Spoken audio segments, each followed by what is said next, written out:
like to call the July meeting of the POA Board of Directors to order.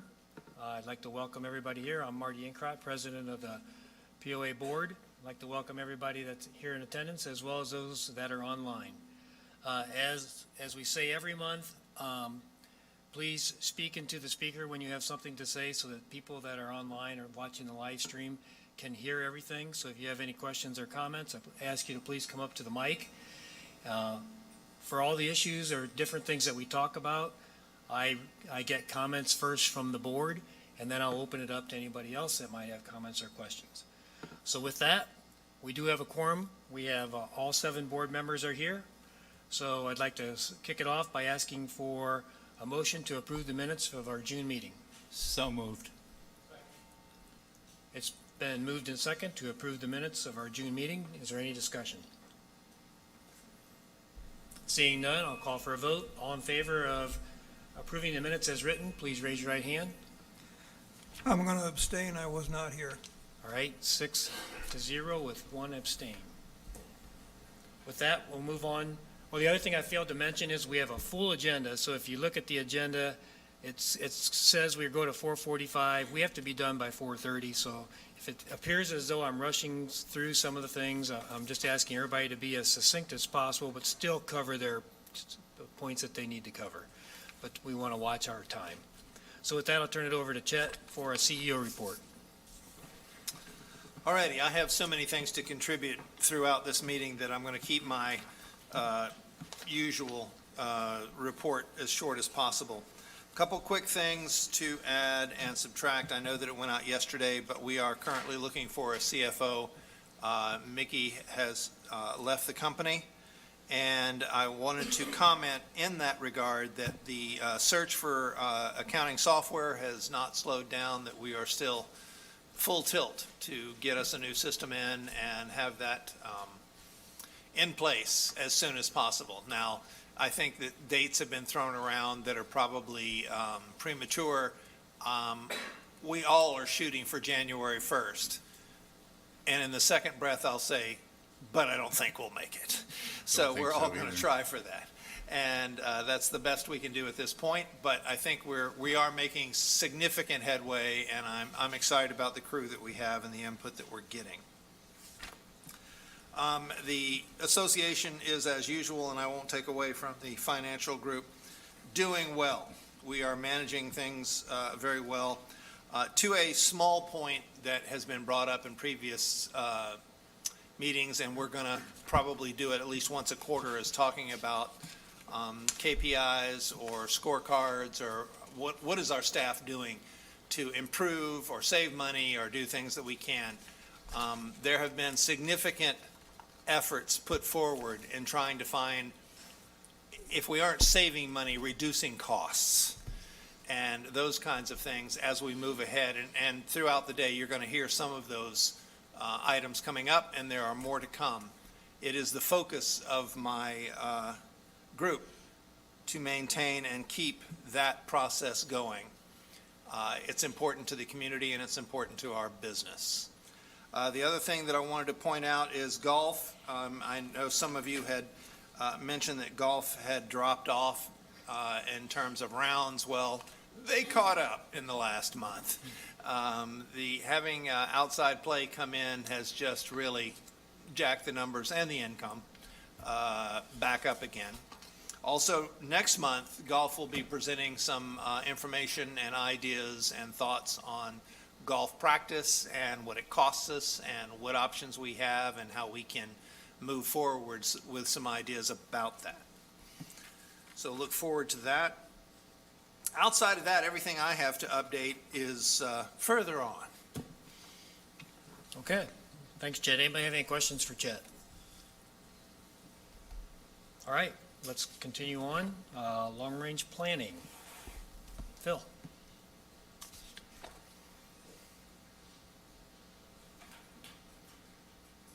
So thank you, everyone. My name is Phil Brenner. I'm the chair of the Long Range Planning Advisory Committee, and I asked for a couple minutes today just to give you a quick update on 2 topics. One is a goals update.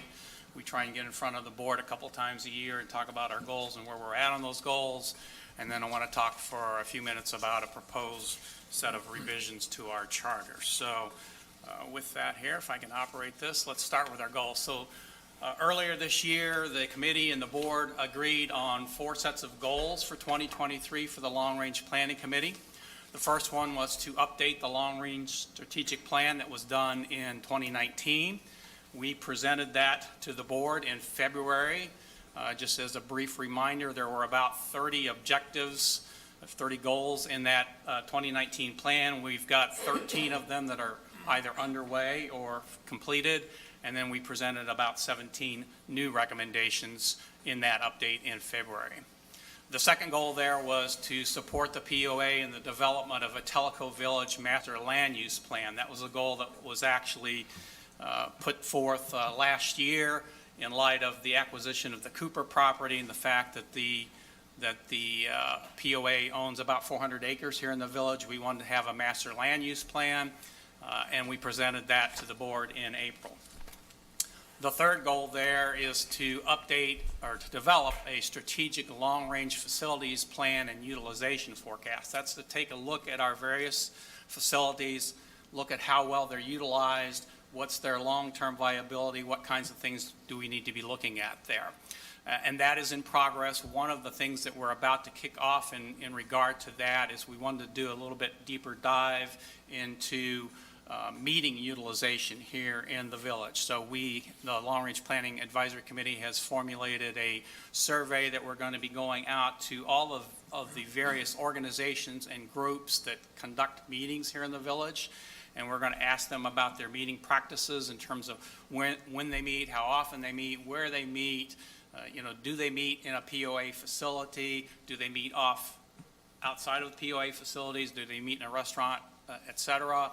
What sort of capabilities do they need in those meeting facilities, like audio, video, food service, et cetera? And that will give us, I think, some good data in terms of analyzing our own facilities and what those need to be in the future. And then the last goal here is to develop a process for incorporating the long-range strategic plan in the 10-year financial plan. One of the recommendations in the 2019 strategic plan was to move to 10-year financial planning, and we've started that here in the last couple of years. I would say we're not especially good at it yet. It's a hard thing to do, to figure out what am I going to be spending money on in 10 years. But we're getting better. One of the things that the committee is doing is we're reaching out to all of the other advisory committees and sitting down with them and talking about their long-range needs. And we're also reminding them in the course of that, if you're thinking 10 years from now you want to do something, you better put it in that 10-year plan, because it doesn't happen until there's some money down in the budget. So that is also in process, and we're working on that as well. That's a real quick update. I'm going to pause just for a second and see if anybody has any questions about the goals or the status of the goals. Phil, what's the timing for the last two? For the last two, I think it'll probably be the end of the year before we have anything substantive there, I think. Okay.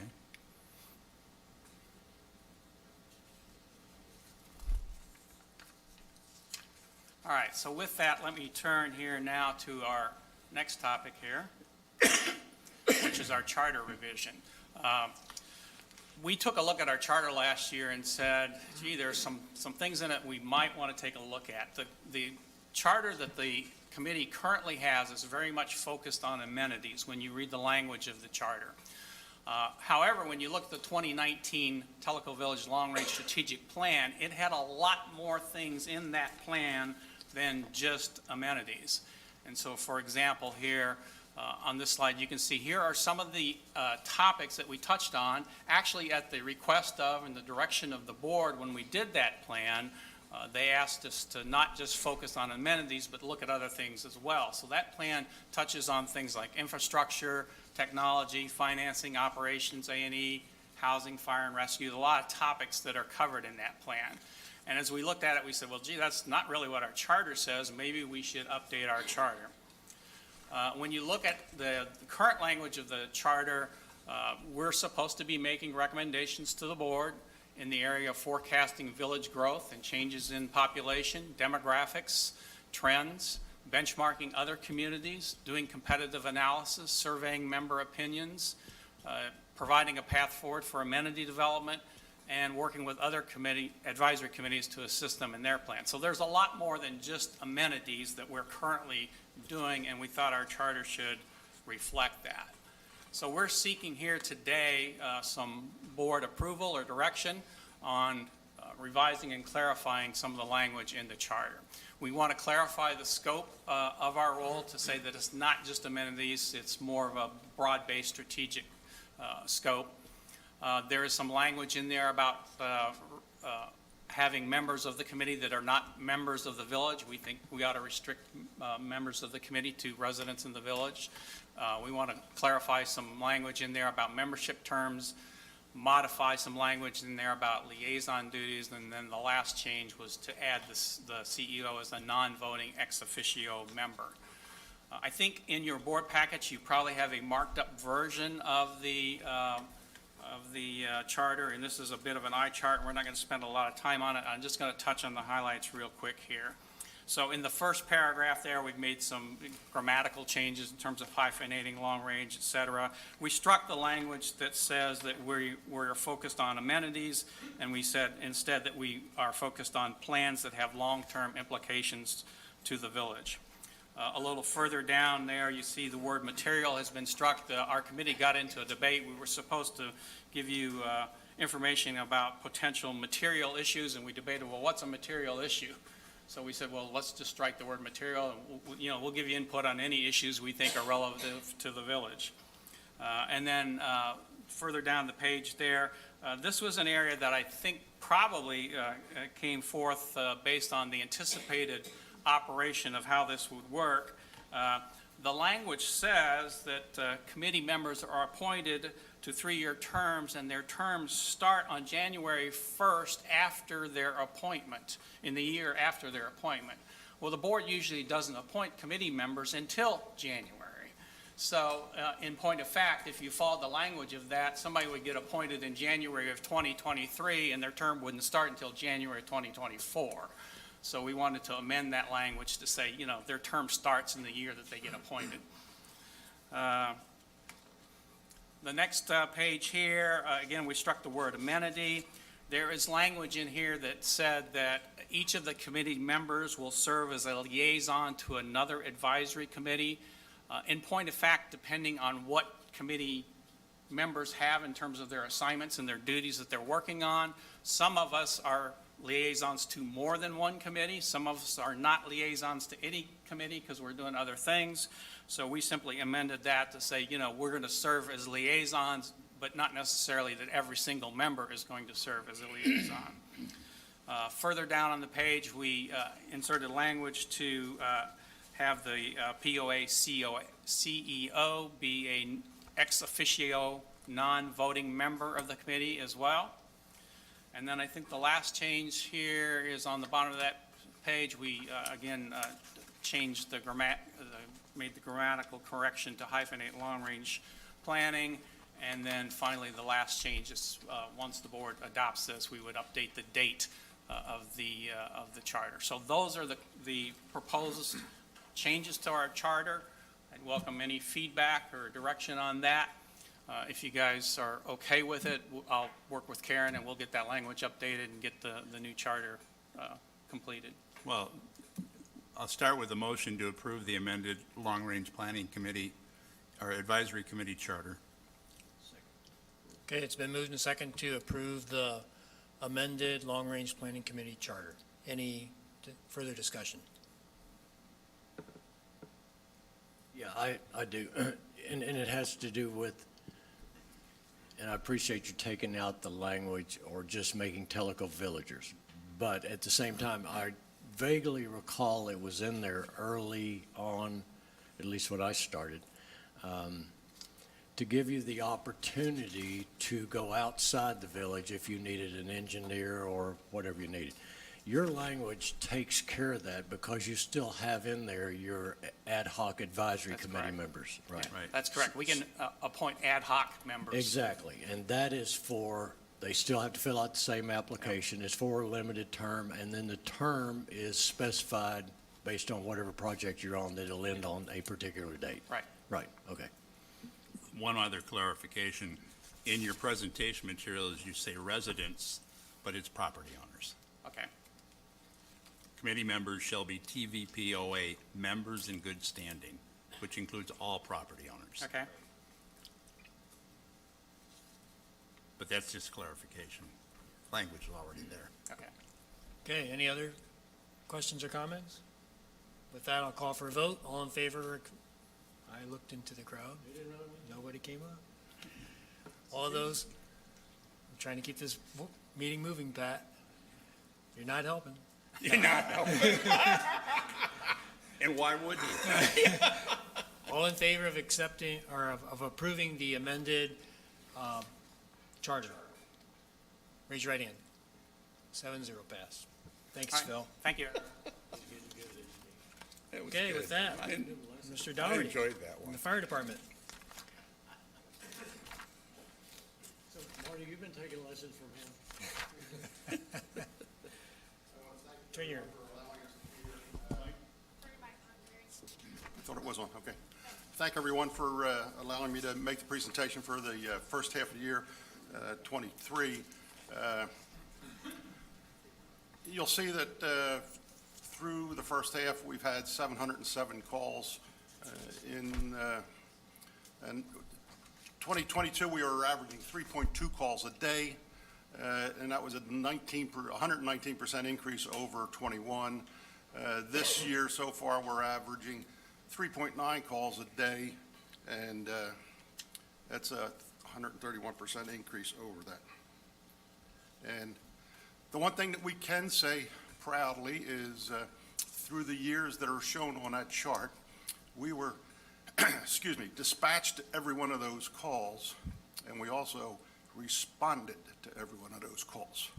We did not have any scratches or drops.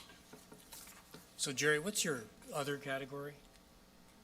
The other category is fire alarms, motor vehicle accidents. I'll show you that on my next page here. Okay. So this is a busy slide we just got a new data reporting system and we're running the first half of it. So down the bottom, you can see the 577 and the 130 is fire EMS versus other. Now the other you can see up here are EMS is 300, 311, 321. Motor vehicle accidents are 322, 324, and you can see there's 9 motor vehicle accidents. Of those 7 in the south, that's the first column to your left, they were all but one was at the infamous intersection of Chio and Mialacqua, and the other 2 were on the north end, and one was at Chota at 444, and the other Chota at 444. So we had 30 mutual aid calls to the county, and we supported them. And then on fire calls in the village, they support us and respond also, and we turn them down, or turn them off if we don't need them. Jerry, I have a quick question before you move forward. Where do you draw the line between the south and the north? Is that at our red light? Traffic light. Okay. And this is so what's this slide? It's a gee whiz fact, fun facts as I'll call it. And that's just breaking down the 707 calls, what neighborhood, where were those calls?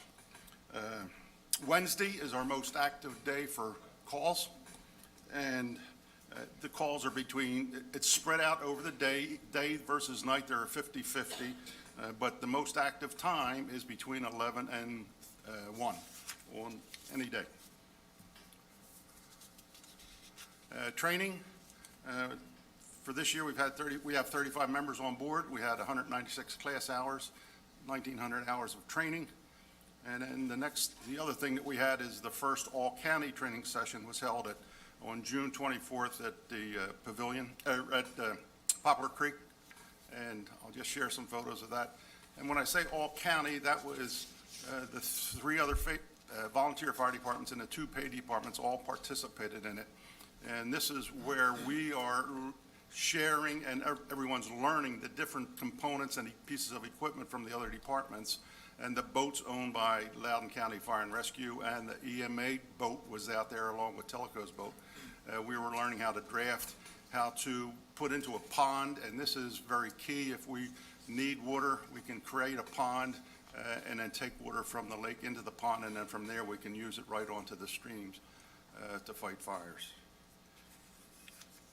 So that was paid and volunteer departments all participated in that. And that was the group. The group. Last time I reported back in January, we had 33 members on board, and 3 of them were in training. Right now, we're sitting at 35. We have one person that just joined the department, and she is a retired critical care nurse, and she's willing to take the emergency medical responder class that's coming up in August. The 3 new members that we got since the first of the year, one of them is a California firefighter, paramedic, and an engineer and an officer. So he has joined the department and originally says, I'm going to do fire only. And after seeing and working with the group, he said, I'm going to see if I can test out and get my EMT license reactivated. So Jerry, what is that little green triangle in the upper corner? Does some of those mean? Green triangle in the upper corner. Oh, that is the radio number assigned to that person. The last 2 digits of whoever that person is. So like Doherty 12 is 1201, so you'll see 01. Well, So that's just the what is that- radio number. So what is that green thing in that It corner? just indicates that it doesn't I had to put it wouldn't allow me to put a 0 in front of it. Okay, I get it. So in an Excel file, I had to put something in there for it. It's an error Okay. message. It's an that error you message must for ignore. There's actually no meaning. Okay, and this is the current organization chart, dedicated and committed. And I'd ask anyone to stop by the station on a Monday morning to see the group in action doing their weekly maintenance, monthly maintenance, and they also do about an hour and a half, 2 hours worth of training. Grants and opportunities. This is an update since our last gathering. We've had we were able to receive $368,000 in grants. The Tennessee grant, Fire Marshal, was for $30,000 to support the purchase of air packs. United Way was $9,000. The federal grant, the FEMA grant that we just we submitted and received all within 2 months was for $60,000. And then the American Recovery grants, that was $175,000 that we received and purchased the boat with, and then $100,000 from the other 2 commissioners to support the purchase of our self-contained breathing apparatus. And we still have a $100,000 grant pending, trying to find a Ford or a Dodge in this world is unbelievable. We had 2 on order for 2023, and then they were not available, and then so we're finally working our way all the way up. We're talking to people in Detroit now at Ford, trying to get on the list, especially when the new 2024 models come out. For that, we're looking at a smaller Ford Transit Connect vehicle, much smaller we'll be able to do our quick response with. So this was the purchase. 22 of these units is $175,000. We got a $100,000 grant. We got a $30,000 grant from the state. So the rest of it came from the reserves of the fire department. And these will be delivered by the 15th of August and placed into service. How much did you say those were? Pardon me? $175,000? $175,000 for 22 units. 22 units, okay. And then this is the boat that we have on order, and this is replacing, the one thing that, and people will say, why did you buy a boat? There are over 600 homes on just the water side of 444 that have some type of water access. And we did not even count the lots over on the left-hand side in the coves that have water access. Now, whether it's a Class 1 access, that means we could pull right up to it, or a Class 3 means you're up on the hill and we'll be waving to you. But there's some type of access for that.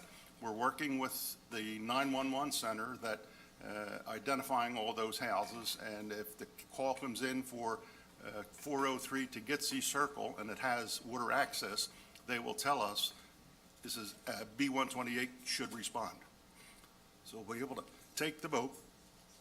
The boat that we're replacing is a 21-foot fishing boat. It's called a Carolina skiff that we bought, and we outfitted it with a 300-gallon-a-minute pump on it, and it's got 110 horsepower. This one is a 24-foot with a 250-horse motor on the back and a 500-gallon-a-minute pump. And expected delivery, its fabrication should start the 1st of October, and delivery will most likely be in late November. And we have to go for a sea trial up in Ontario. And then my last one, before the end, is basically we have been asked by Chet to do a property inspections for all the POA facilities.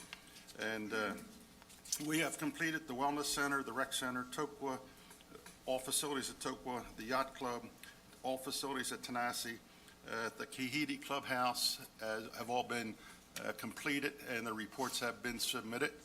Kahidi Maintenance Building and the fire station will be completed by Friday of this week and then submitted.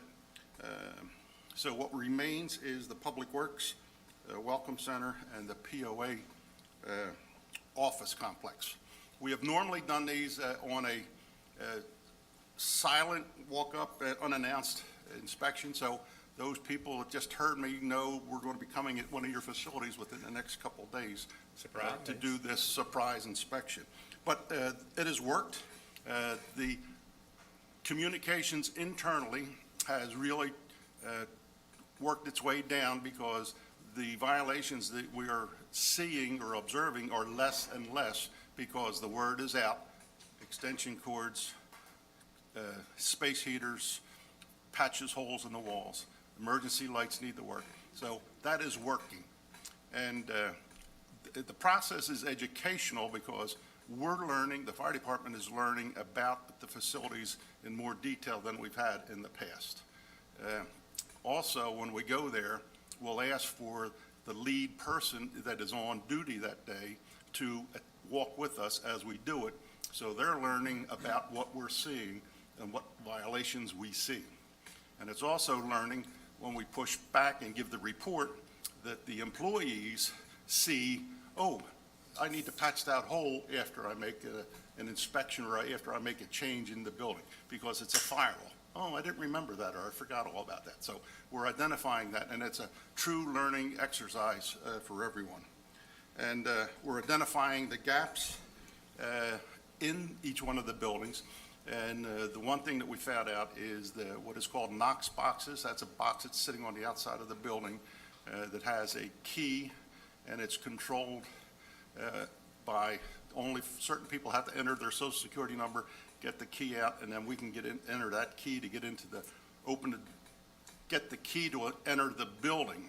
We found out that there are some Knox boxes have 6 or 7 or 8 keys in it, just to say, okay, these are the keys for inside of the building, but they might not be for all the offices in that building.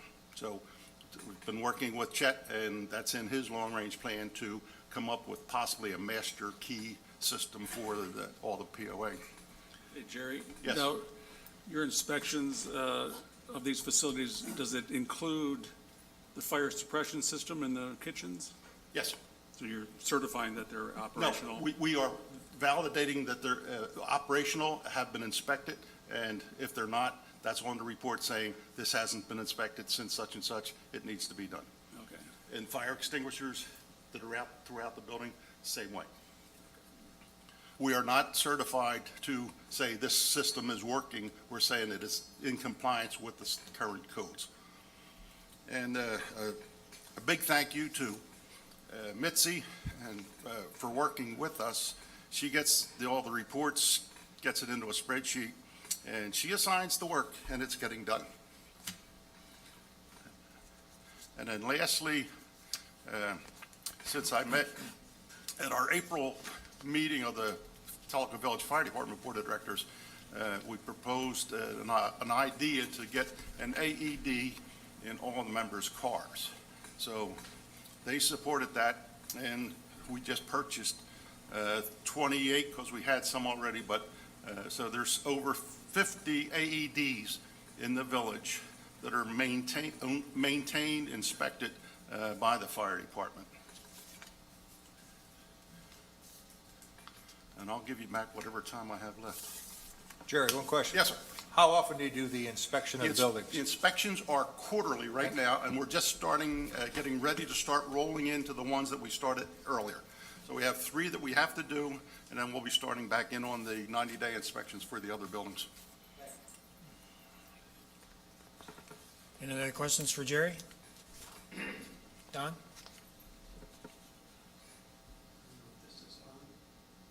I believe it is. Where does this turn on? This is a personal observation. We've been here a little over a year and a half, and we've had 3 occasions to call on the fire department, and they have been... Okay, thank you. And they have been absolutely outstanding. We're blessed that we're very, very close to the fire department, to where we live, but their service, which has been, to me, I couldn't ask for anything better. I'm really proud of the fire department and all the people that I have personally been in contact with, and have just done a superb job. Thank you very much.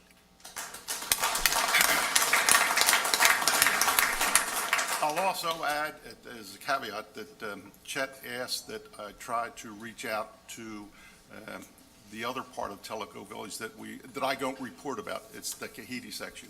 And I've had 2 meetings with the assistant chief over there, and they have just formulated a 3-department response plan, and there is progress being made over in the Kahidi area. Very good. I appreciate that. And Steve had asked how often we do this. Normally, in buildings like this, the inspections are either once a year or twice a year. The reason I've gone to quarterly is because we've never done it before. And as the chief accurately pointed out, part of this process is education. Helping the people who work there to understand what it is they need to keep an eye on. Because what's working today may not be working tomorrow, or what was closed and appropriately done today, somebody may have opened up. So as we go through this, we may go to only twice a year. But currently, because we have had so many critical events, we're going every quarter to be sure that we manage and maintain and have the process of learning what is important and what's not going on. And I appreciate sincerely, I need to throw out that the fire department did not hesitate when I asked them to do this for us, and they have given us a really good quality pieces of information that we've been able to follow up on, and it's been a great educational moment for the rest of my staff as well. Thank you. Okay, thanks, Jerry. As everybody's saying, we appreciate everything you and your team are doing, so thanks again. With that, we'll move on to covered storage. Mitzi and Beth. Caleb, if you want to come up, you're welcome to, and Beth has a microphone. This was kind of a tag team effort. After our last meeting, we had asked the board if we could take this on as a project and just come back to you with additional details before moving ahead towards budget time. But we have had lots of requests for some covered storage, whether it be for a boat trailer or for RVs, pull-behind campers, that type of thing, or the actual boat, for instance. So we had, at the last presentation, given you about 7 different pieces of property throughout Tellico Village that we own that we felt would be good for this type of an entity, this type of a project. So we narrowed it down to 2, this being the first one. Most of you know this is the Kahidi entrance where the gardens used to be. That backs up to that black farm. To the far left is Niles Ferry Road. I apologize if that writing's too small, but that just gives you an idea as to where that land is. And that's one option. And then if you'll go to the next screen, the next option, and the one that we would like to recommend if moving forward with this project, where we would like to start out with these covered units, would be to the right. You see it obviously in yellow. That says covered storage for those in the back. That's our current public works site. And the back section to the left, if you're driving down 444, you may see it right before you get to Davis Ferry Road, but that is the LUB substation that's kind of up on the hill. That is where our current RV and boat storage is, the parking area, and there's a secured and non-secured. And so right where this yellow is, and we've got some better pictures in the next few slides, but right where this yellow is right beside the secured storage area currently. So if you want to move forward there, the proposed would be something similar to this. We have given you two options to show you that there are options with gravel and there are options with more of kind of a chip and seal or an asphalt version. But we do want to look at three-sided metal pole barns, and that's how we did our comparisons with local companies that do the same type thing. The size there, 25 by 13 by 14, and then 40 by 13 by 14. Our proposed price would be, as you see there, $165 and $250, depending on the size that you get. This compares with the local area, the community that we have, and we'll give you some comparisons in some upcoming slides. If you want to go on forward. Here is work that has already been done.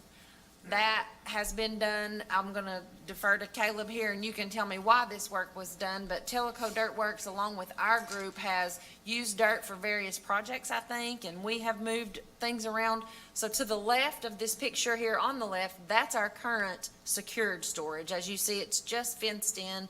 There's no coverage. But am I accurate in why that dirt's already kind of moved over? And obviously, they would have to do a little bit more grade work there where that steep bank is. That would obviously have to be fixed. You can't leave it straight up and down like that. But this is where we would propose to put in this sort of covered unit. If you want to go to the next slide there.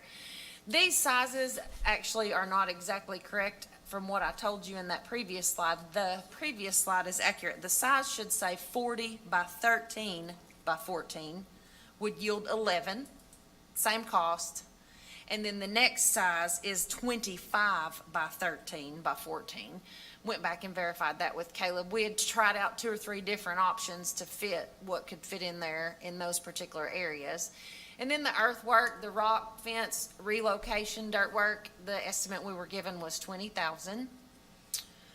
Here are some comparisons for those exact same sizes. That's where Caleb and the contractor actually went out and looked at some of these storage units. Maryville Highway 321, I think these are the newest ones that we compared to. American Storage is across from Rarity Bay. It shows you, they're covered with or without electricity. And then Hideaway Storage is on Highway 411 in Von Orr.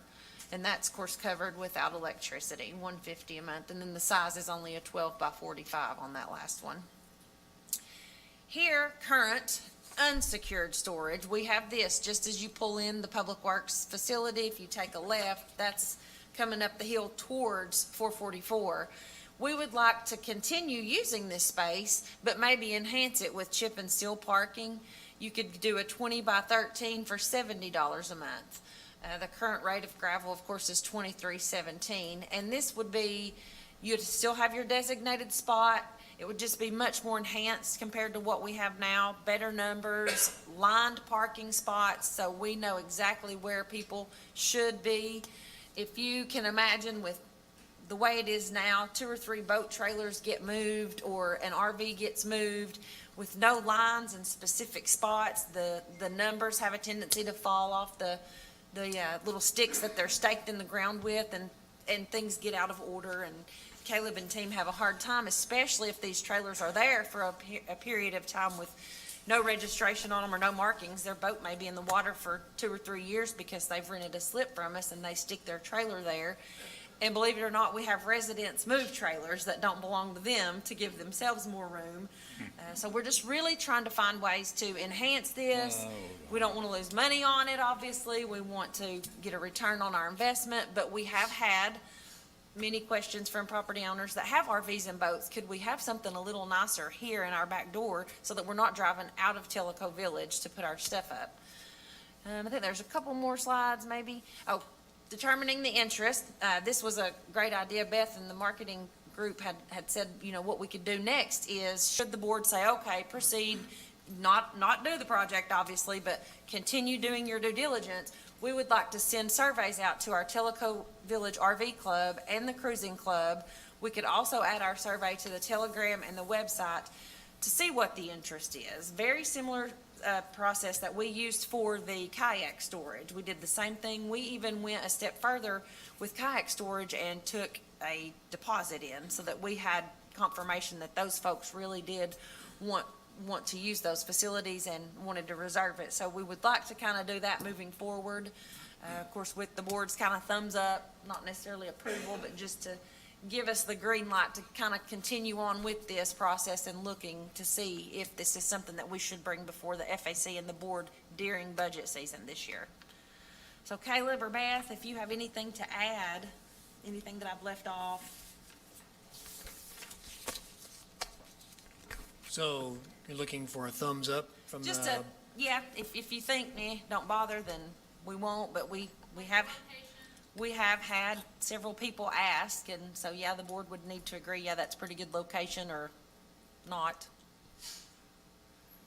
Well, if you do the survey, you'll know if you have enough demand to do both. Yeah. Yeah. Agree, And I'm assuming, once you get done, you'll give us a business plan for the project with an ROI. right. And a, hopeful, pretty good head count on property owners that are interested. Well, and then it becomes a subject for the budget cycle. You know, I mean, I fully support you going on with the research and developing the business plan, but there's nothing for the board to approve right now. Right. Perfect. Very good. Okay. Thanks. I think you got it. Thanks, Mitzi. Thank you. Okay, with that, we're up to Clayton and the water tank proposal. Half hour ahead. So, we'll keep this short and sweet.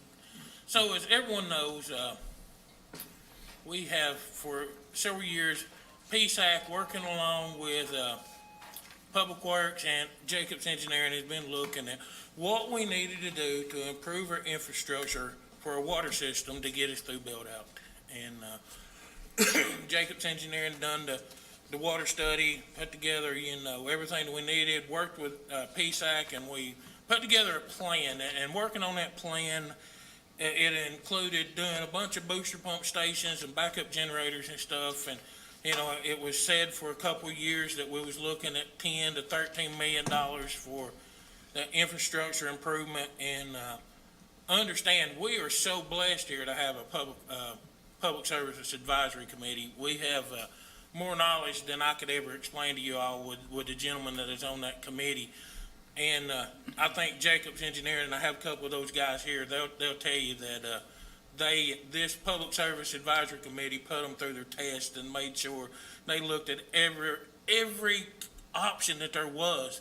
So that's why it's taken us so long, and we wanted to do the best job and make the best recommendation.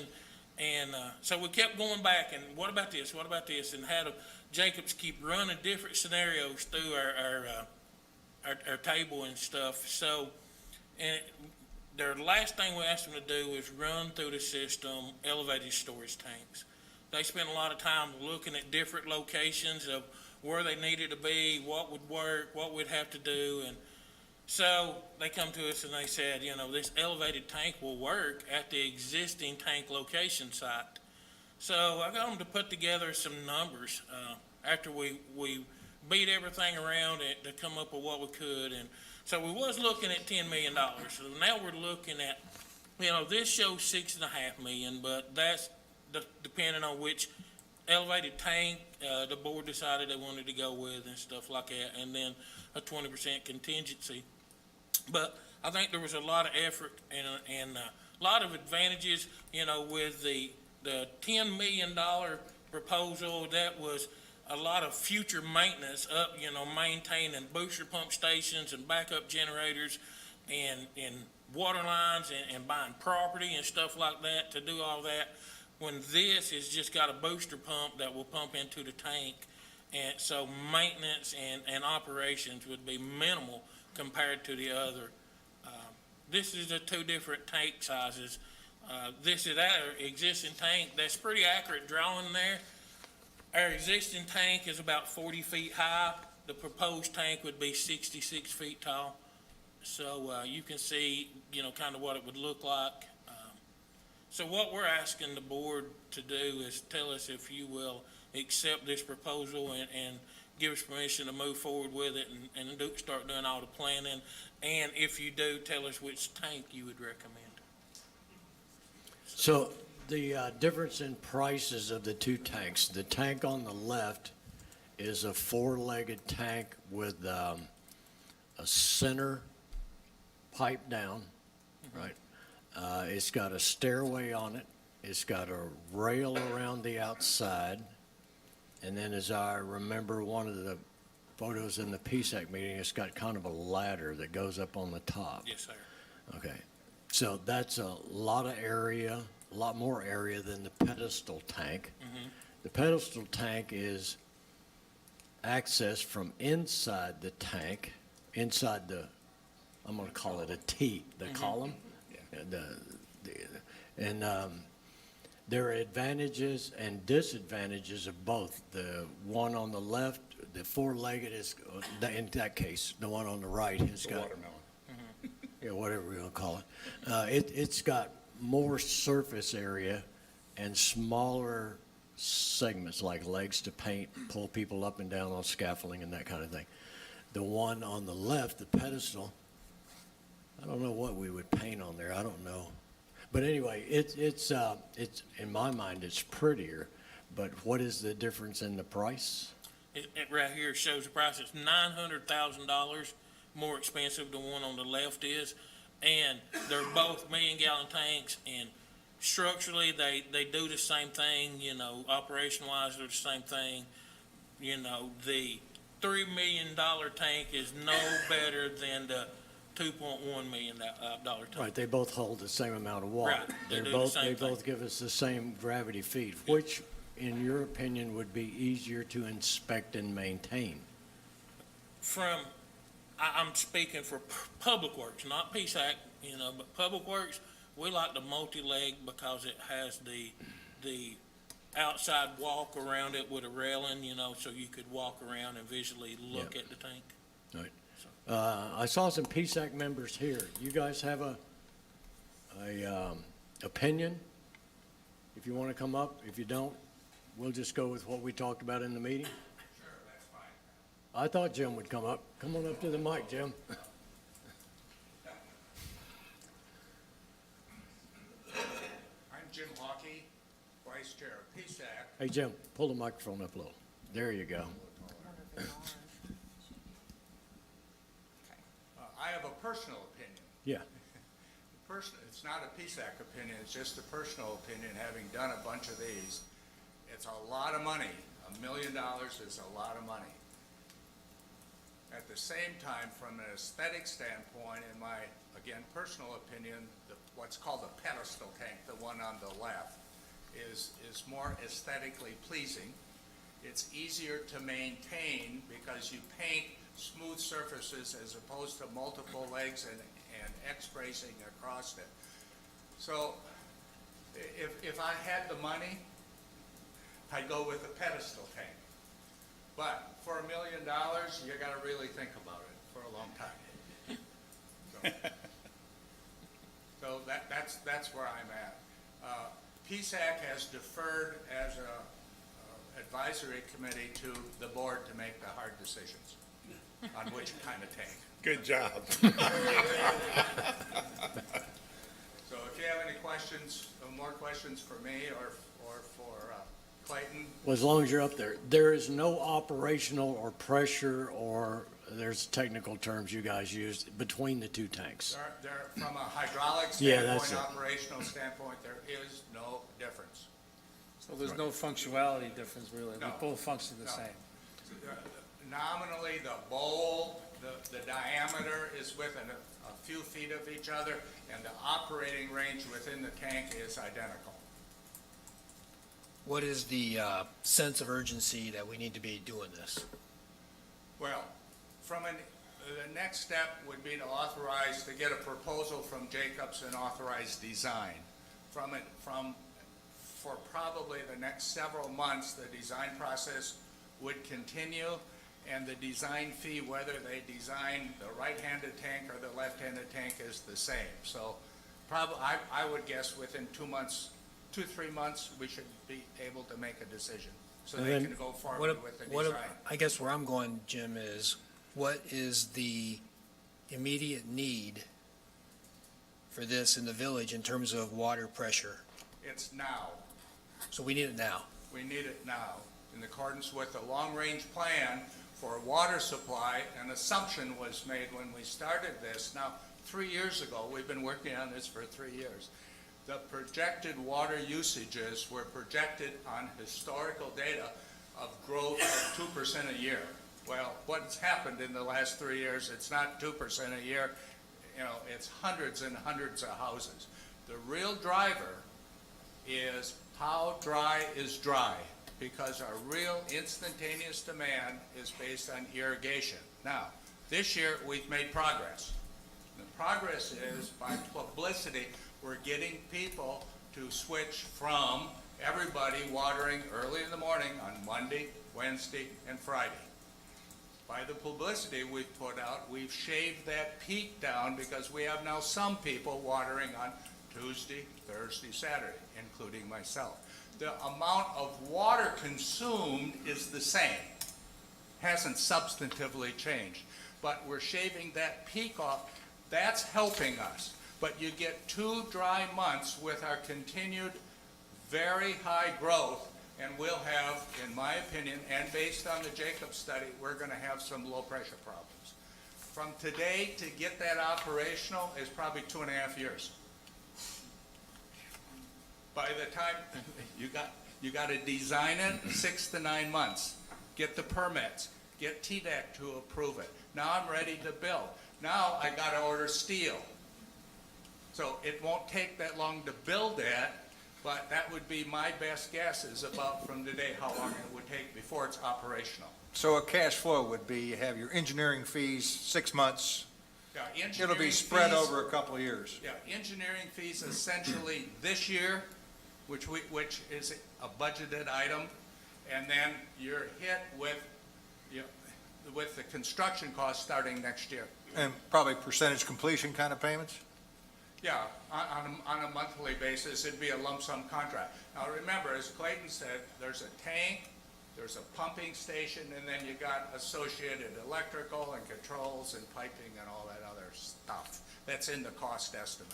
Now, along with that, having been at your meetings for the last couple of years, part of the solution prior to this Jacobs study, putting that elevated tank in, which virtually eliminates the greatest majority of our problems, when when LUB installed their tank on the outside property line of Tellico Village last year, that gave us more quantity, not pressure. That's absolutely correct. This fixes the pressure. Pressure issue. But along with that is we wanted to wait, this board, and we had some debates with PSAC, should we not, but we decided that we would wait to see what the net effect was on the pressure, which has not been a lot.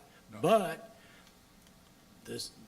the budget, long-term, 3 years, 5 years, I forget what the number is, included 3 booster pumps for almost $350,000 each.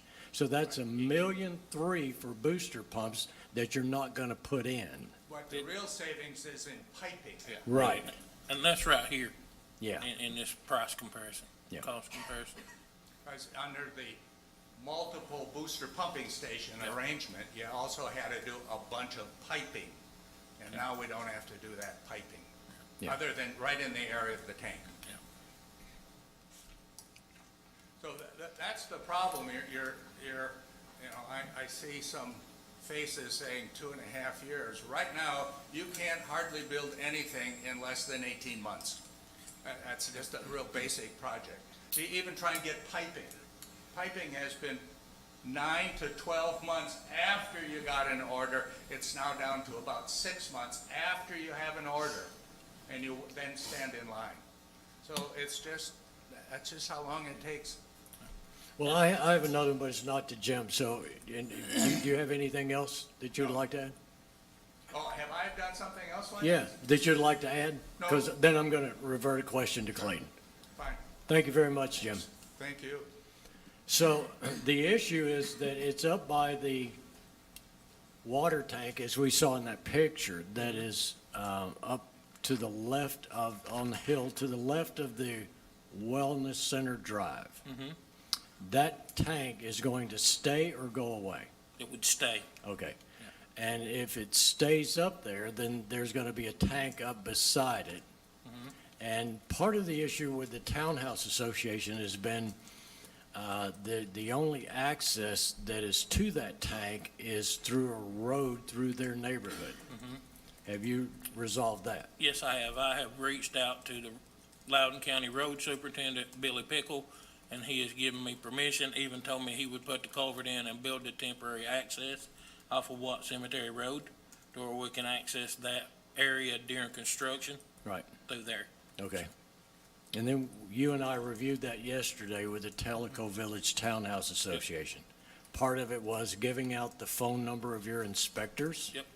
To all of those people up there, so that if a truck, dump truck, delivery truck, whatever goes down to there, that they're immediately turned around and they go away. Yeah, and my plan is when we get, if this comes to fruition and if we do this, my plan will be is we will close off that access down there. That way we don't have to worry about people trying to come up there and go through. We'll close it off where they can't go through because we don't want all that construction traffic on their streets. So what are you asking us today? 4-leg pedestal, what? Yeah, I'm asking y'all to make it, if y'all want to move forward with this, and I would like for y'all to make a decision on which tank y'all would like, then I'll put together a procedure of how we'll move forward, of everything, you know, step-by-step details of what we'll do, going engineering and this and this and this. So we'll put together that proposal and get it to y'all how we need to move forward and a timeline. So if we give you a proposal to go forward, we're not giving you an approval to buy that particular tank? Nope, I'm wanting y'all to say, we're good with doing an elevated tank, and this is the one that we would be good with. So you're looking for a consensus, not an approval? Yeah, Right. so we can move forward. Right. With design and everything, you know. And do we have funds in the budget approved for this? No, and that's what I'm saying. We'll put together a proposal of how we would want to put it in the budget, how we'd want to fund it, how we'd want to move forward with Let this me ask the project. question differently. The engineering that we would spend this year, is that in the budget this year? Yes. And do you really need a decision on which tank in order to do the planning? No, we don't have to. I mean, it'll be the same, you know, but it would be nice to know which way we're going to go. I don't think it's that hard. So $1 million. just as a point of understanding or clarification for everybody, it's probably been 2-3 years ago, we had this initial Jacobs Engineering study where we identified all of the water system improvements that we were going to need to be making here within the next few years to satisfy demand. That number was roughly 13 million, right? So since then, we were going to put the tank in the north end, which the new contract with LUB and them putting in the tank obviated the need for that. So that was part of it. This is kind of like the second part of it, which is to address water pressure issues in the southern part of the village. So this is referencing 10 million of that 13, right? That you're saying now is going to, instead of 10 million, it could be 6.5. Yeah. But it does address then, at least for now, the water system issues that were identified that this village is going to need to support build out. Yes, at this time, of everything that is platted in Tellico Village. And then just as a You know, now further, that's the lots, you know what I'm talking about? yes, Everything, the platted lots, everything is platted today, yes. the 6,800 lots that we have in the village.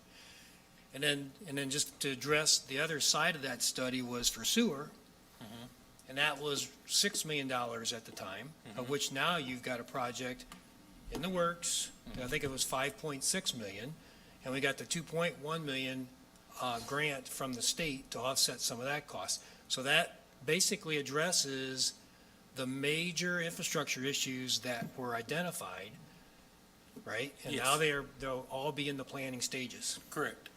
Okay, just want to be sure everybody's on the same page with that. And I have Jacobs Engineering here too, if anyone has any technical questions or anything for them. Well, I'd like to see him sit up here. I mean, heck, he came from all the way across town.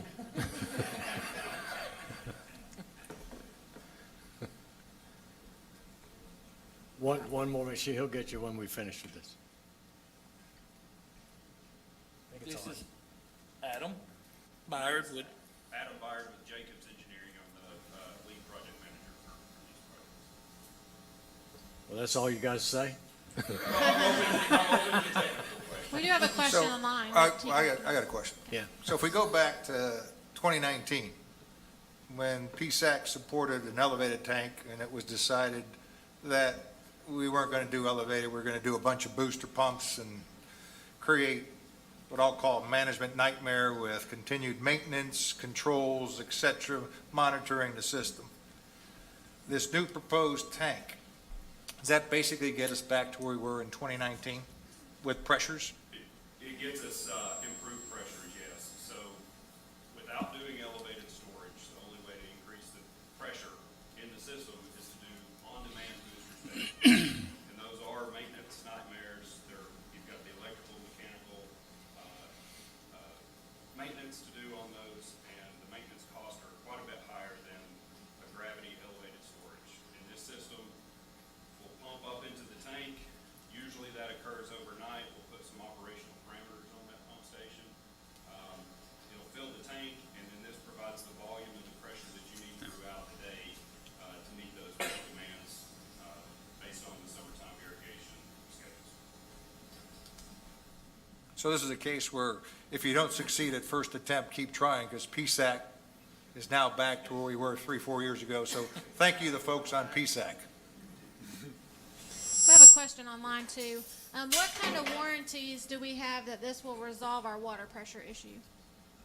So we've done a model, complete model of your system. That was done back in 2020.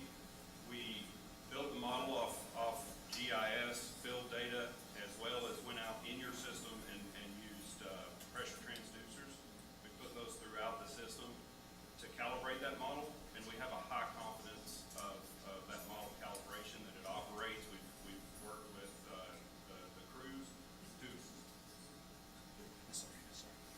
So we've worked with the crews through that model calibration, and we've got a high confidence that the model is operating the way your system does. And so when we put these different model scenarios in, whether it be elevated storage or booster pump stations, we're looking at the pressures and velocities throughout the system. So we have a high level of confidence that this is a solution that will resolve the pressure issues. Follow-up question because of that. When you all did your model, I think Clayton, you had said earlier, it was needed about 750,000 gallons, and you all decided to do 1 million to give us a little buffer. Because one of the questions coming up here is this through build out, and if we did add more with the land we got, would it cover us if we added a couple more, say 100 units? So the model has not looked at that, but this does provide some operational buffer. And again, we're combating the peak demand period. Those occur in the summertime. In the wintertime and other times, pressures are low or volumes are low. We don't see near that volume, but you're balancing building this large enough to meet those peak demands while also looking at water age and water quality. So TDEC puts parameters on water quality, and we have to test for that. So we're trying to find that balance, and that's part of the engineering study and what we'll do in next phases. We could always put in booster pumps if we need them down the road, right? You can. Booster pumps, on-demand booster pumps would add additional supply and additional pressure in the system if needed. So I just quickly did some calculations. The tank on the right is $900,000 cheaper, but it also reduces the contingency, which brings the total that one would cost more than the other one to $1,080,000.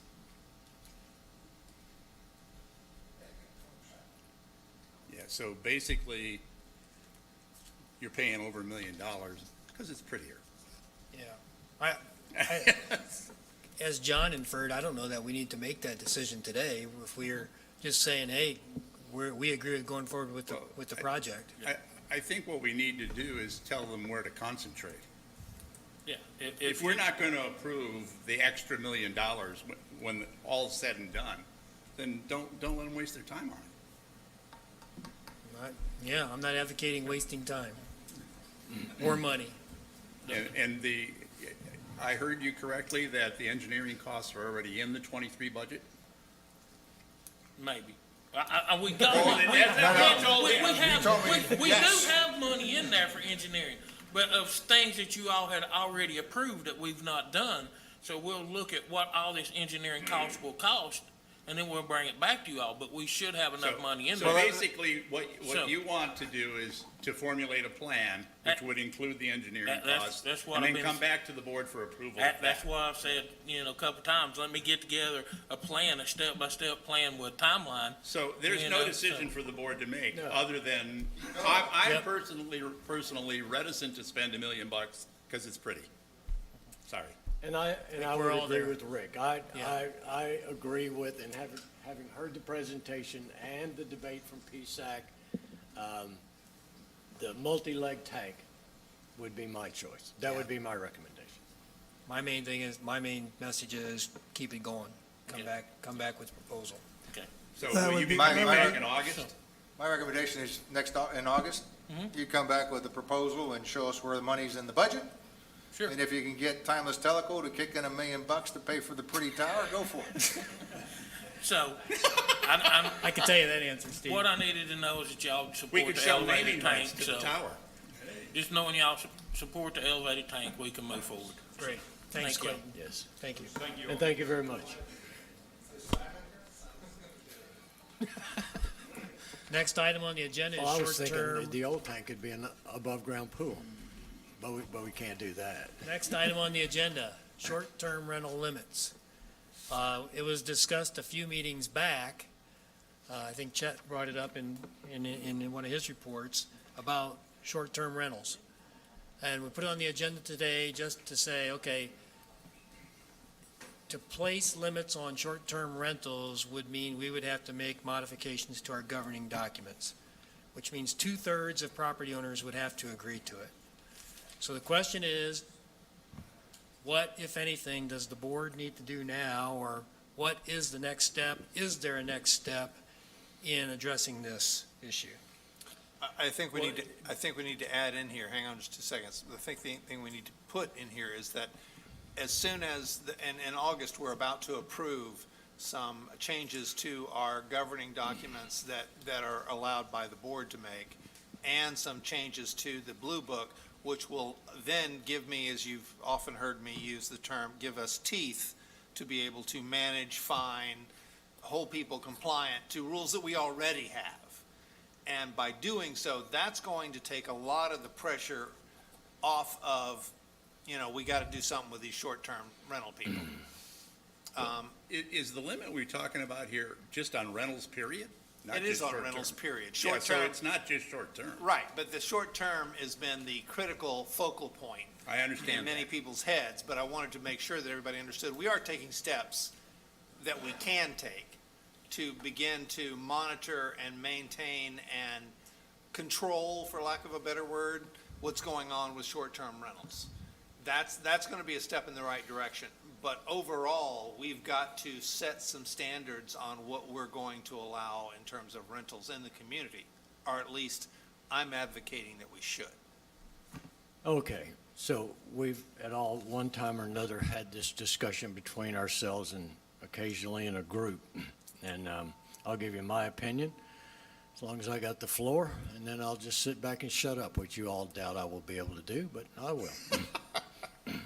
So, my understanding is that we have 6,840 platted lots. If we said we're going to limit this to 10%, that would be about 680. Right now, we're getting a lot of complaints, social media, Nextdoor, Facebook, a lot of personal phone calls, help spot tickets. All of this is going on in this community because of people renting out their VROs and short-term rentals. Very few problems on long-term rentals from what I've heard about. And my estimation is that we're only about, I would guess, about halfway into the 680. Maybe. We know of 100, 150 that's there. Let's double that. Let's make it 300. That 150 more that we don't even know about. So, the discussion we had earlier and amongst ourselves is that sitting here as a board member, I can't do a doggone thing about this. I can't touch it. I can't beat it with a bat. I can't do anything any property owner wants me to do because this is covered in the covenants and restrictions. You guys, and I'm talking all property owners, including me, because I'm a voting property owner too, all property owners have to make this decision, and quite honestly, not that I don't have a lot of faith in you, but when you don't vote for us, board directors, but at the range of about 24 to 30%, how much do we need? What is it? 66.66666. Last time we tried this a number of years ago, we changed the language. That was all no effect to nothing except the language. It took us 2 years to get the votes. And about $90,000. $90,000. And what I'm asking is, the people are telling me, if you had to say today, do you want it or don't, I would say it was this much don't and this many do want limitations. But you have to drive the bus. I can't change it as a board member. I can vote all day to limit this and it has no bearing at all, correct? Absolutely. So you have to get on your bandwagon. You have to call Chet Pillsbury, Help Spot, Pat White, all of us emails, and you say, I demand to do this tomorrow. That's what's going to get it started. You understand? It's you. It's us. It's me. It's a property owner. We have to reach out and make this change, this request ourselves if you want to make it done, because your board cannot change it. I don't have the authority to change the covenants and restrictions by a board vote. Okay, that was my piece. Well, you know, what we really need to have is a groundswell. And the groundswell doesn't come from the board. The groundswell comes from the community. And if you've got a showing of 15 or 20 people that want limitations, that's not a groundswell. Because when it comes right down to where it's going to be, 2/3 of every property owner will have to say yes. If you don't have it, it's not worth going for. It's just my opinion. And the other clarification, when we say we need 2/3, the process, as I understand it, is It's really onerous. it has to be a notarized signature. So you're talking, if you got 6,800 property owners, you got to have well over 4,000 yes votes. All Notarized. have to be notarized. So what my colleagues are saying is this has got to be a groundswell. Property owners have got to come together and say, we want this in masses, realizing it's just not going online and clicking a button and say, I vote yes. It means you're going to have to get up and go to a notary. Whether we provide them or not doesn't make any difference. You physically have to go get it notarized. And then anytime somebody moves during this whole process, that vote is null and void. So what I'm hearing here is nothing can ever get changed. Chris Napier, the 182 Anuga Way. So what I'm hearing and understanding is nothing can ever be changed.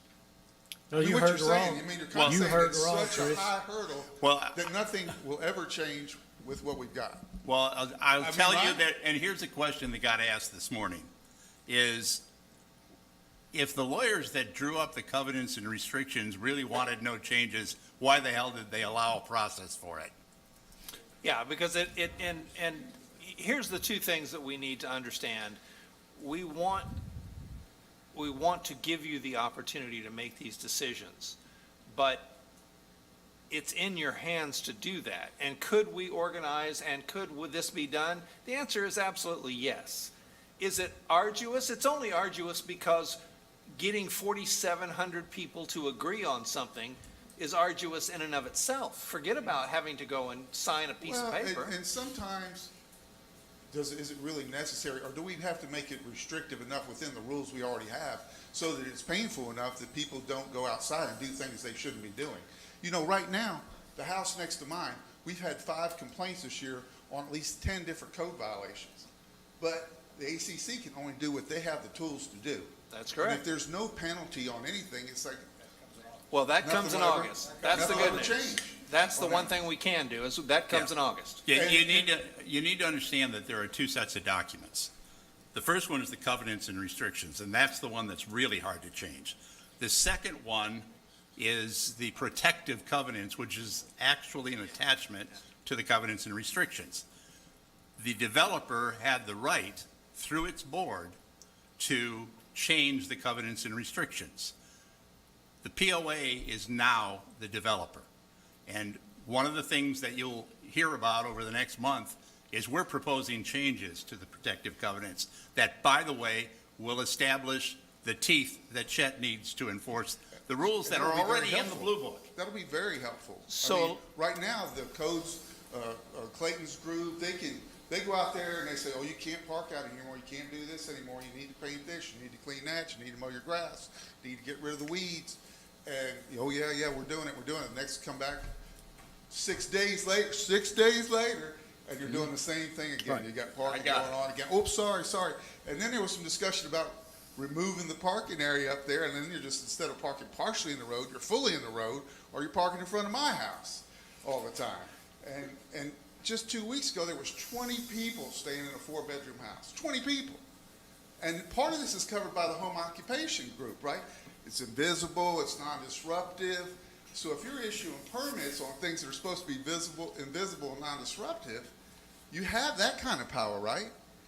On permits, do you not? So at our next, 2 things. At our next town hall that I'm having, we're going to discuss all of this. I'm bringing all the changes to the protective covenants. I'm bringing all the changes to the Blue Book and explaining them in detail at the town hall so everybody knows what's going on. And to be clear, the protective covenants is really me telling you what the board has agreed to. This is what they've agreed that we're going to do moving forward in terms of fines and penalties and how they apply. And none of them are any new magic rule. You're not going to hear any rule that you've not heard before. You're just now going to hear there's a fine that goes with that rule now. And there's a cost if you don't do this. And so that's our current way of dealing with it. And you're probably correct that if we make this as appropriate as it should be, there's going to be people who just don't want to play in that pool. And so that will reduce some of that. But it's also our responsibility to find out how big a problem this is. For you, it's absolutely imminent because it's right next door. Well, the people who lived across the street, after 2 years of living here, they built a house. They got so tired of it, they moved. They said, Sure. we're out of here. And I can tell you the new people aren't happy that they're living across the street from this. And they're saying, oh, you can't do that here, can you? I said, oh, yeah, you can. And they're like, oh, no. They said, we lived in Hilton Head. It ruined Hilton Head. So at the end of the day, all of these things are important. I'm going to ask Long Range Planning. Long Range Planning doesn't know this, but I'm going to ask them that. Long Range Planning. Yeah, I'm going to ask that Long Range Planning put out a survey specifically on short-term rentals and rentals in general to see and get a feel for, does the community care? I mean, all of us have issues with a specific neighbor, but I'm talking about as a community. Do we care if we limit or control how much rental we have? And if we get a feel for that, then we can back that up. Right now, I've got maybe 15 people, including yourself, who are accurately telling me they've got a problem with rentals. That's not enough for me to go out and spend $40,000, $50,000 changing the documents. It's just not. I've got to have a groundswell of a lot of people telling me that, because then everybody's willing to spend their money to fix it. But that changes the covenants and restrictions. It then limits the percentage of rentals that we as a population are willing And it's not just to have. short-term. Well, that's one approach. The August, what we've discussed in your town hall meeting, is to discuss the fining process, the teeth that you can go to those people in that house and say, you will cease and desist, or it's gonna cost you. You And follow? there's different types of short-term rentals. There's the one where Sure. the person's renting out his basement to people who are coming in to look in the village. You know, if he's an on-site short-term renter, he's upstairs, maybe there's a spare bedroom. Then on the other hand, there's the kind like next to my house where it's a vacation rental. You've got people rolling through there 16 at a time, 20 at a time, coming in at all times of the day and night. You know, it's just, and then the house is not well maintained on top of all the other things. I'm surprised somebody hadn't been electrocuted down at that dock yet. Well, this is, And I'm telling you now, that's something that's bound to happen. well, this is one of the things that Marty talked about. We have these issues, and they're gonna come up in a little bit and more, and we have a very limited time. We have a group of people that are gonna come in here. There's gonna be a town hall meeting. Yep. July the 31st. This whole thing is gonna be discussed, plus even more. And at that time, you and all those concerned need to be there to voice your opinion so it can be heard and seen. Now, one thing I would like to say is I was informed that all the short-term rentals permits were on hold, and now they're released, Yes, which includes the one that's had 5 complaints and at least 10 violations. sure. And it was approved also without any kind of discussion or whatsoever at the ACC. It wasn't on the agenda at the ACC. I look at those twice a month, and yet, oh, you're approved. Basically, the approval for rentals is not driven by that. It will be, but it's not driven by that now. I mean, we keep up with propane tanks. I see that on there, and I see sewage, but I don't see anything about We have, short-term rentals. just to be clear, there are 2 issues. The issue you're talking about will be handled in August. The fining, putting teeth into people who have rental agreements that aren't following the rules. That can be handled, and that'll be handled next month. The second issue we're talking about that requires the signatures notarized is if we want to change the founding documents to limit put a percentage on how many properties can be rented in the village. Separate issue. Well, and we could go deeper into this, but we don't want to. No, we don't have time. We got to get moving. But the percentage thing's just one approach. There's other approaches. Maybe it's not percentage. Maybe it's actually saying if you've got a 4-bedroom house, you can't have 20 people in there.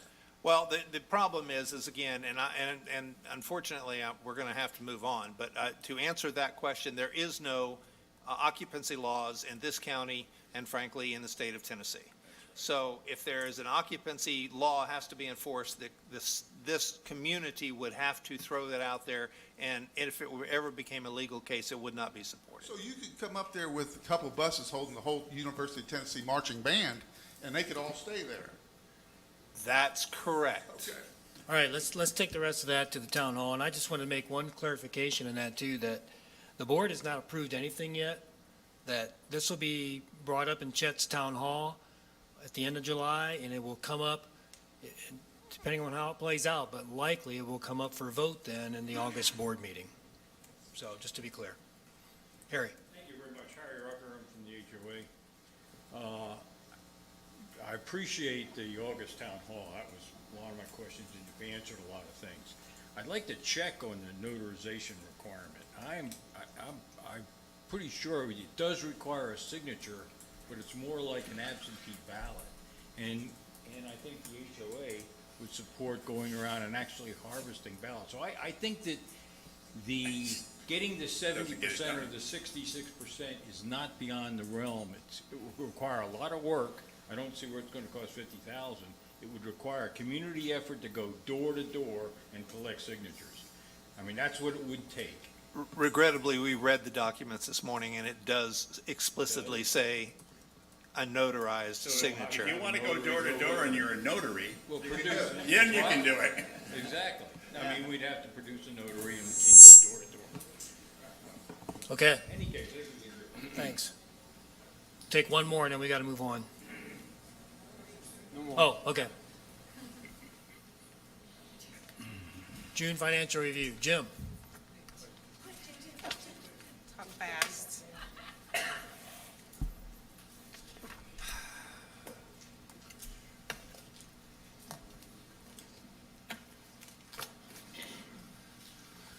Good afternoon, everyone. My name is Jim Hinckley. I'm the Senior Financial Analyst here at the POA.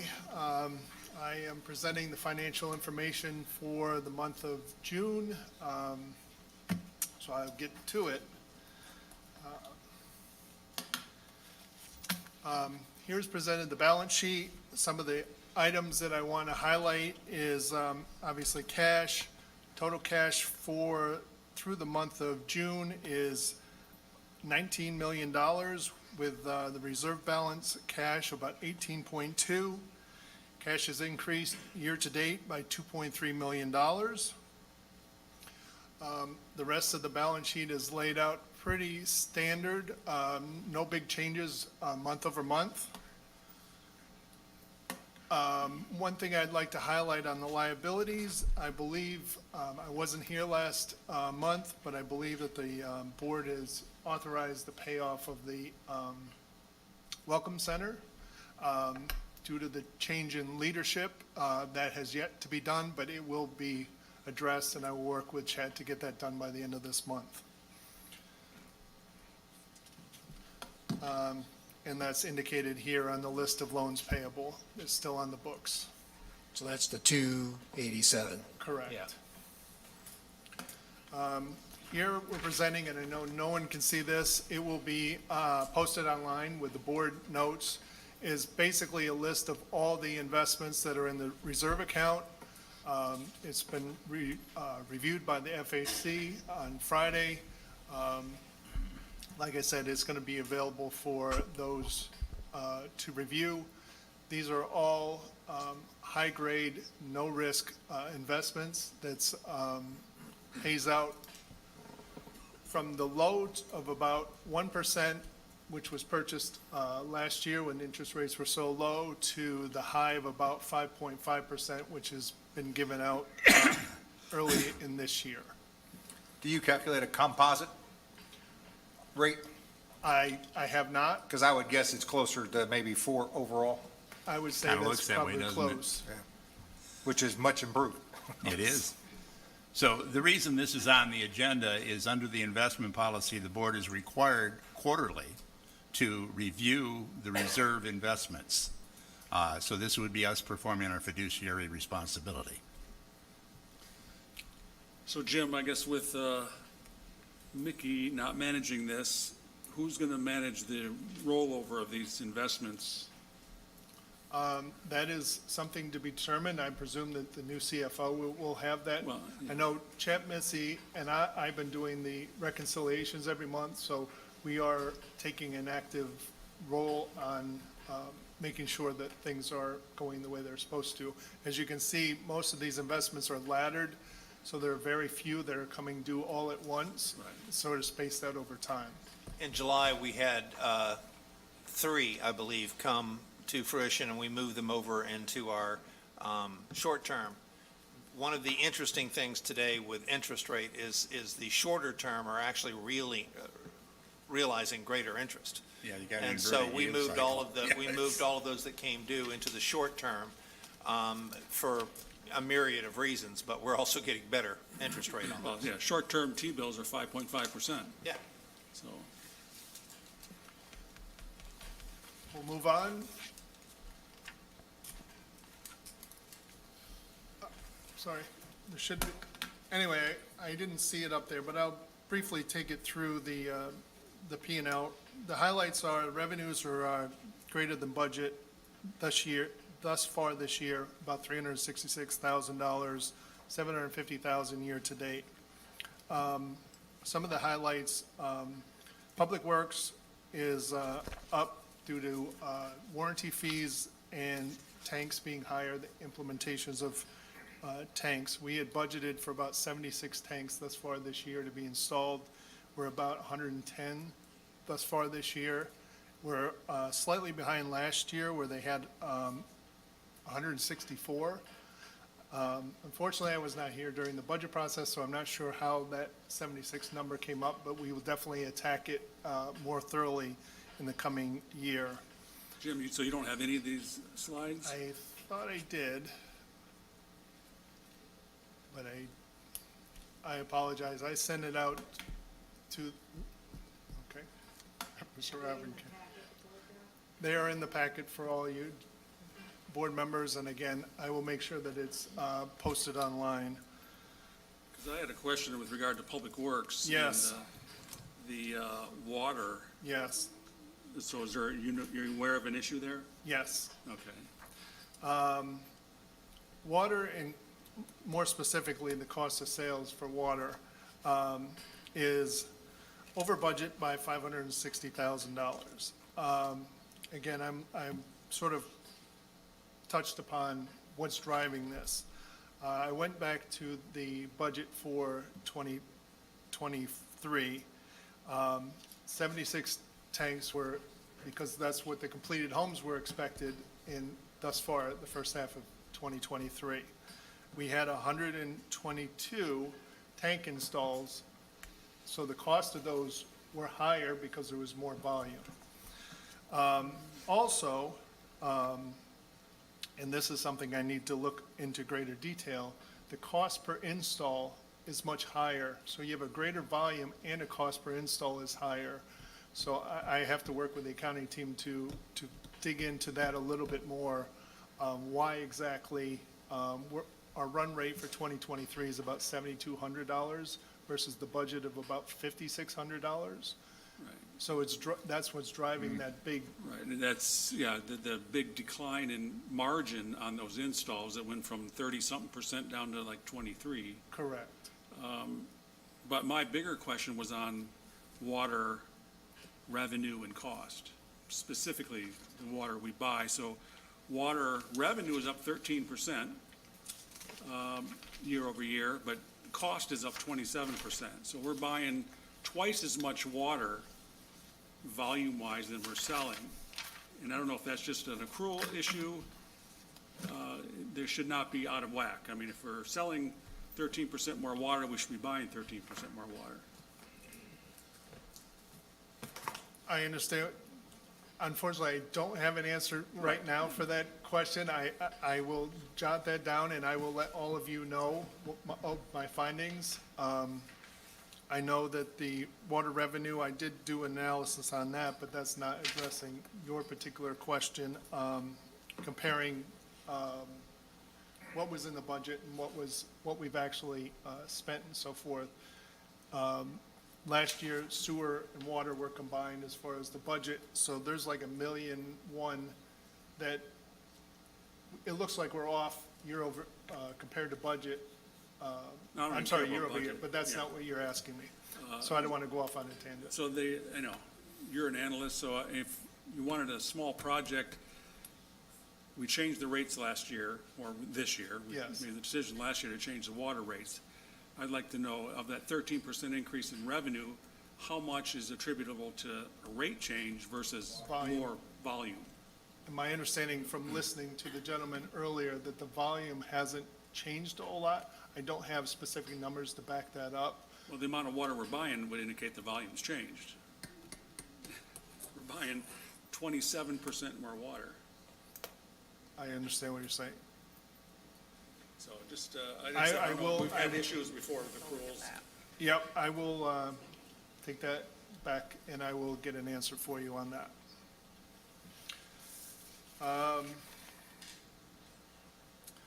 Otherwise, the only other item that I wanted to bring up was the year-to-date reserve maintenance. That's continued to be a little challenging thus far this year due to capital maintenance projects that were not done when budgeted, excuse me. But I wanted to let you know that within last year and what's being proposed for the capital budget, of that 1.5 million that we're missing the budget, 815,000 is being either requested last month or this month. So projects are in the pipeline to get started, so we shouldn't be that far off. And that's what I have for you today. You have capital funding requests? Capital funding request, I do have those. It's up here. As I stated, there are 3 road maintenance projects, only one of which is on budget, and my understanding is the only reason why that was under budget was, well, 2 reasons. One, pavement prices have gone up since when the budget was passed, and 2, they've added greater scope in the 2 driveways that drive into the parking lot are being included in that. but my understanding is, as the note says, part of that overage is going to be absorbed by the Public Works, because that's part of, they had money in their road system budget to absorb some of that.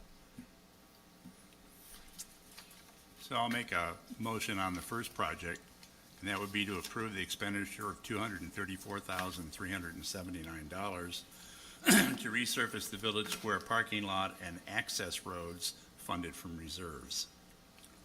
Second. It's been moved in second to approve the expenditure of $234,379 for the Village Square parking lot and access roads. Any Yeah, I have a discussion? question that I want to ask Beth. Yep. Just to clarify, Beth, how much will come back to us in the form of rents? The 150 is part of the CAM fees for the actual parking lot. Okay, The addition of the entry rows will be through Public Works. I understand that. So 150 comes back to us as rents.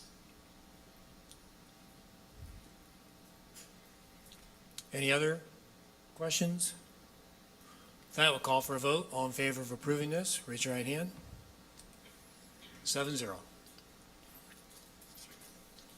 The second one is a motion to approve the expenditure of $350,000 to pave three streets, Kiowa Way, Kiowa Point, and the end of Sequoia Road, also funded from reserves. It's been moved and second to spend $350,300 for those roads that Rick just mentioned. I know it's listed in subsequent documents here. What he said. Any discussion on that? Just a question of Clayton. If you could go back to that other slide. So the 845,000, that's left over?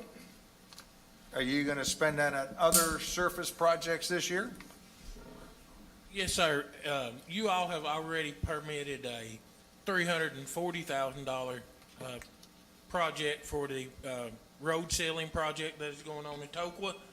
So when you subtract everything, if these projects are approved, that will take us down to around $200,000 when all this is taken off. And we do have some plans, and was working with Jeff DeLuga, our guy, on getting the scope of work to a couple of little projects that we will finish. Okay, because this shows no prior request, so this is the first request. Unfortunately, I'll take responsibility. This is incorrect. The last two projects are part of that 1.19. It's a continuation. Correct. And we're still going to be within budget on the last two. Yes, sir. Okay. Okay, I'll call for a vote. All in favor of approving that? 7-0. And the third one is a motion to approve the expenditure of $176,935 to resurface the Chota Recreation Center parking lot funded from reserves. It's been moved and second to approve $176,935 for the Chota Rec parking lot. Any discussion? I have a question for Clayton. You didn't have to do that, Clayton. So I know that there's a gravel portion to that parking lot. This isn't to pave that, right? No, sir. See how easy that was? Any other questions or comments? Call for a vote. All in favor, raise your right hand. 7-0, passed. One other thing for the board members, I'd recommend if you see these financials, which we get like Friday, if you got specific questions on any of this information, I suggest you shoot it to Chet or to Jim ahead of time. I would greatly So when appreciate he shows that. up, he's got the answer. Now, obviously, if you see something now that you didn't see before, it's fair game, but if you've seen this and thought about it over the weekend, shoot him a note so he can be prepared. I was in the FAC meeting, so I asked my questions there. The other thing I want to keep the board informed are, we are pressing toward getting the financials to you earlier than Friday, but there is a challenge because that is when the FCC meets. And so, as we talked about earlier, whatever, you know who I'm talking about. FAC, yes. Yeah, them. And the FAC meets. Then we will be getting those out to both parties, the FAC and the board, earlier than that. So that's our goal, and we haven't gotten there yet, but it is not one that we've lost sight of, because I realize that everyone needs the time to be able to review. Okay, thanks, Jim. Next item on the agenda is the Tanasi Restoration Project. Chet? Okay, I believe we also have online our architect. Tyler, you there? I'm here. Hello. Okay, cool. I just wanted to make sure everything, the connection was there, and we'll try not to bother you too much there. So just to get us off started, I want to take us back to September of last year when we put together, the board asked me to put together a committee to review and look at what the possibilities were for rebuilding Tanasi. And we started out with a fairly small committee, and when we put that committee together, it was based on two principles that we were looking at. And I won't bore you with the ins and outs of how many different kinds of questionnaires and things that we sent out, and some of them were good and some of them were not so good. But in general, and even today, it comes back with the same response, is that we had two prescriptive things we had to do. One of them was to build a building bigger that would accommodate more people in that area, and because we were building a bigger building, we needed to have parking to accommodate that building, whatever that meant. And so those were the principles that we started on. And so we sat down, and long-range planning advised us about sizes. We worked with Dale, a local architect, and was kind enough to give us some help with giving some drawings to give us visuals about what it was we were looking at. And between long-range planning and what we all thought we wanted, we came up with a size of around 22,000 square feet. Now, that's not news. I know I've talked about that before, but that's how we got to that area. And that was based on growth of the community and the whole principle of building to the future, not just building for today. And in that process, we also had to go out because of insurance and say, what's it going to cost to rebuild Tanasi as it was in dollars and cents, in today's dollars and cents? And they came back with a price, and that equated out to around $278 a square foot. And when I say around, give or take pennies. And so then we looked at that and extrapolated and said, okay, we want a building for 22,000 square feet. What's that going to look like? And that's going to look like, at that time, about $6 million. Well, that doesn't include roads and parking and landscaping and dirt work and all those other things. And so we put in another $2 million as a marker for that. Hence the reason we came up with the $8 million that we've been talking about. So we went round and round about size, about direction, and we finally thought we had our basic needs. And again, I want to thank all those people who helped us get to that basic needs. And we came back to the board and said, board, we think we have a basic needs. We showed you some general plans, and they were indeed general. They didn't take into account a lot of things, which we'll talk about here in a minute. But they gave us a place to start, a real place to start. And so we asked to be able to go out and hire an architect to really flush this out. Flesh, not flush. Anyway.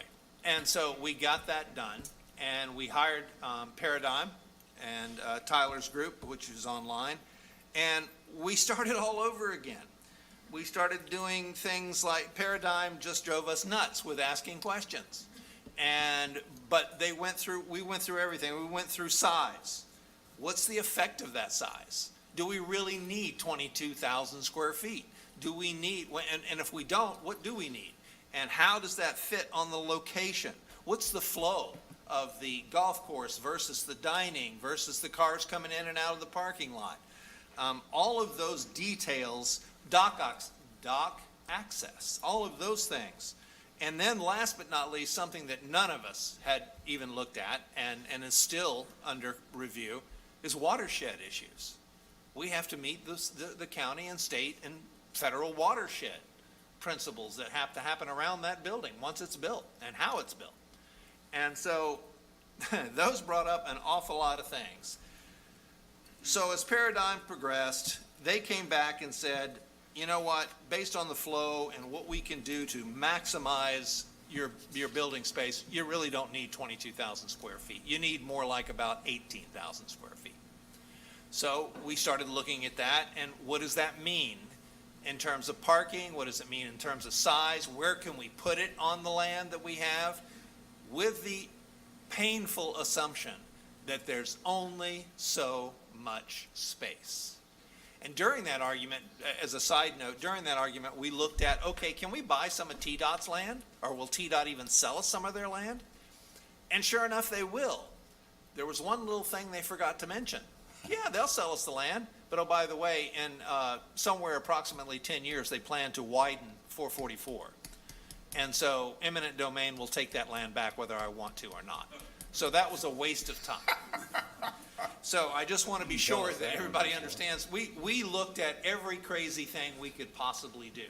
Another one of the things we didn't take into account when we first started looking was the topography of that land. What can we do? What can we move around? Where can we put it? How can we put it there? How's the slopes going to be affected by this? Where can we put in parking? How much parking can we get in that little space?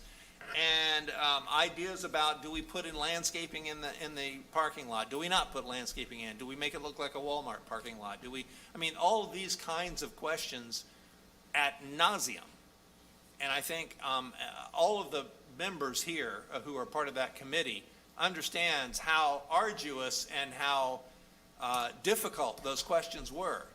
Now, I will say that everybody, and we had a lot of professionals, and later on in the slides here, you'll see all the members of the board, the committee, excuse me, who were involved, and we had just crazy amounts of professionals involved. And all of those people, at one point or another, argued for their point of view. Nobody sat quietly through the entire thing and voted. So everybody was involved. Every member had something to say. Every member got in the middle of this and wanted to make a decision. My point in saying all of this is I want to be sure that both the board and all those listening understand nothing, no stone was left unturned. To the point, when we get to it, we've gone to TVA and TRDA to ask permission to move docks around.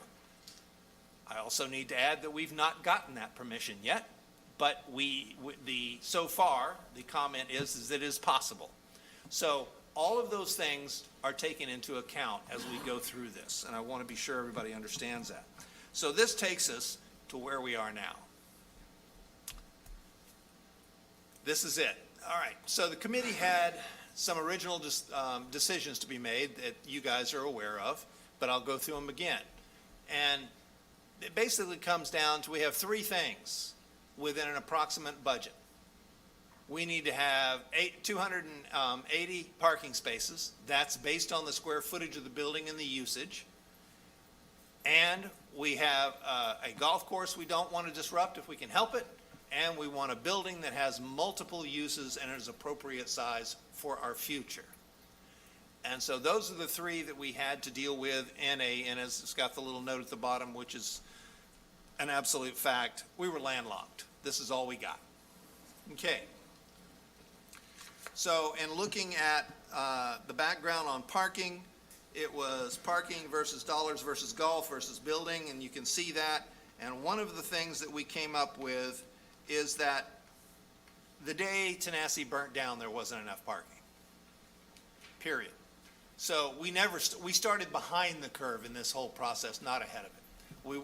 We didn't have a way of getting at that. So we had to go back, pardon me, and look at what are the reasons we need parking spaces, who are the people who take up those parking spaces, and then how do we build it? And I've already mentioned some of these things, and one of the problems that we have is not just the timing, but you heard me mention earlier the flow. Well, that's, when does the masses hit? When do the people actually come in? And what times of day? And what are those groups? Because one of the details that we understood in this process is golf is only 40% of what was being used at Tanasi. It was being used for other things. And so there's a whole nother set of group of people who are involved in this. So the building demands are detailed as we go through that support the need for 280. And we have lunch groups, we have golfers, we have people who come in for meetings, and a lot of these times happen at good times of the day, evening, lunchtime, all those when everybody else wants to be there at the same time. We needed good flow, and we brought that up again, and I've already talked about the Walmart thing. So let's go to the next slide. I'm running through this fast because I know the clock is ticking. So if there's somewhere along this, the board has a question, please stop me. Also, there are members of the committee in the audience. If there's something you feel I have blown past that was important to be said or should be more identified or brought up clearer, please jump in and do that. This was a group project. This is not the gospel according to Chet. This is the gospel according to what this committee has put together, which is key that you understand. The next thing, the original building was designed to be a snack shack and with a little bit of extra seating. The dining and golf was 9,000 square feet. Not enough space, and it was definitely not enough space to accommodate this. Golfers represented 40% of the usage. I'm getting ahead of my own schedule. This is good. Keeping views and orientation of the golf course was key for our new building. And all of these things, by the way, are things that homeowners have sent to us.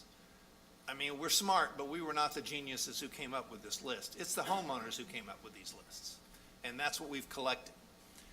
Future orientation space that can be serving the group of what we're going to have when we build out. It's got to be able to serve the community. We don't want to build, I mean, I say this all the time, and it sounds funny, but it's horribly true.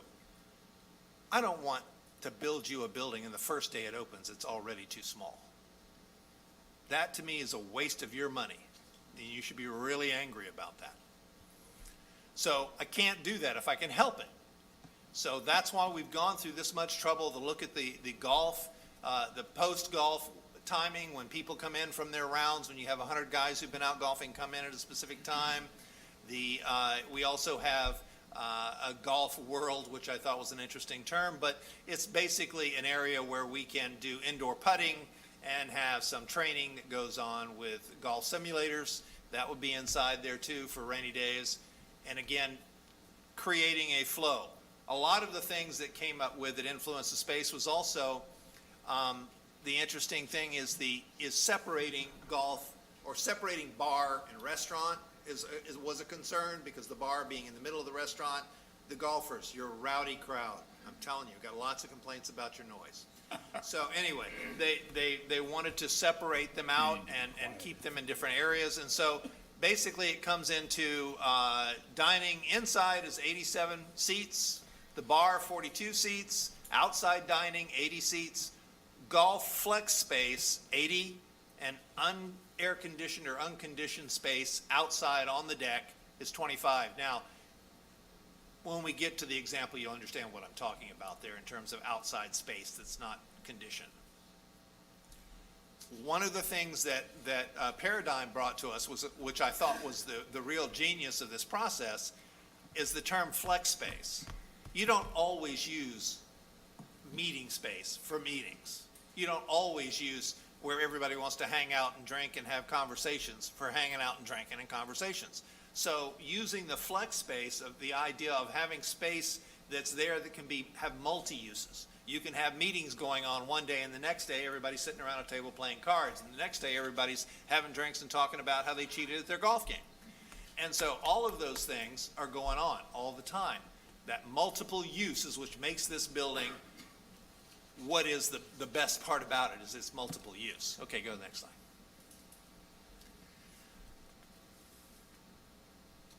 Okay, so one of the things we came up with, and it comes down to the bottom line of parking versus golf versus building.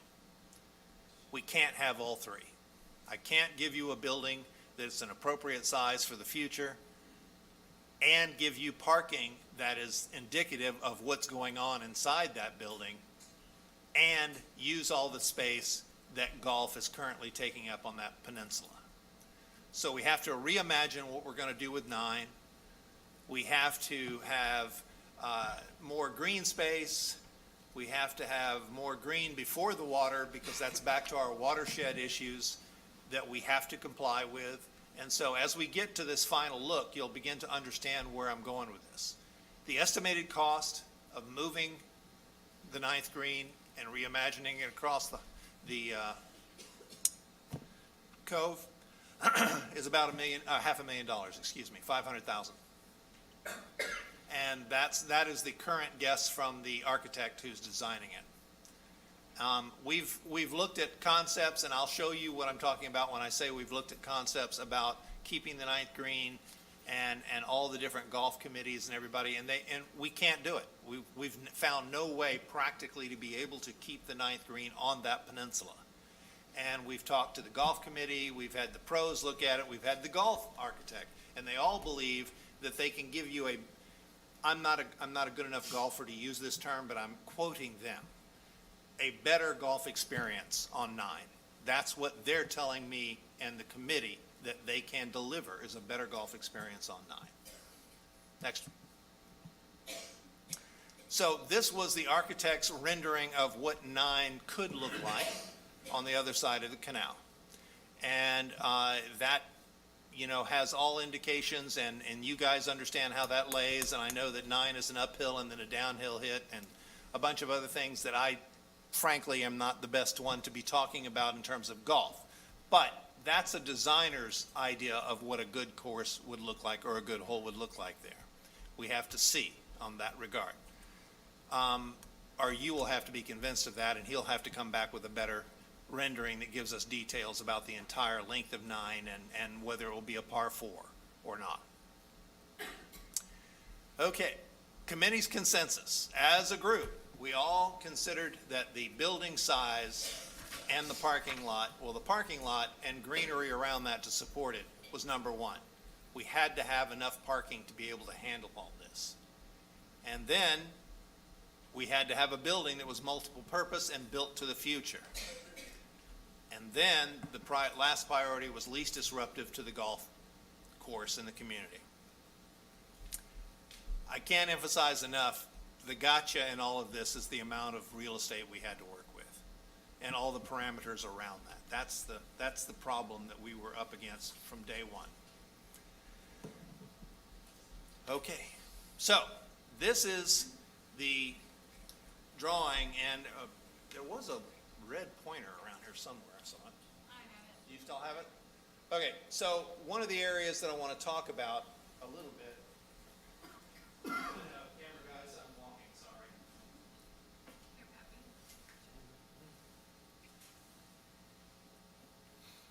Go back to your mic, though. It's the top.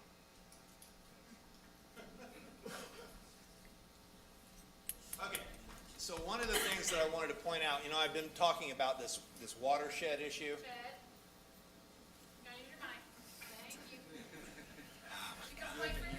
See, this is what they deal with on a daily basis with me, so I apologize ahead of time. So, and some of these are not clear, that's why I wanted to see if I could get the red thing to work. Red thing? There it is. So, you see these little areas here, and then there's some over here. I know you can't see this, Tyler, but bear with me. These are all designed and are required, and we're to be direct. I'm told by our civil engineer that they're not convinced yet and have not had that approved as being enough. So in this particular design, which is the one that we feel is going to be the best, the thing you need to know is here we have 280 parking spaces. And one of the things that we looked at was, number one, flow. So we've got a process of where you come in and drop off your bags here. This is where you get your cart and you go. This is the golf area. This would be the restaurant area. And remember me talking about the open spaces?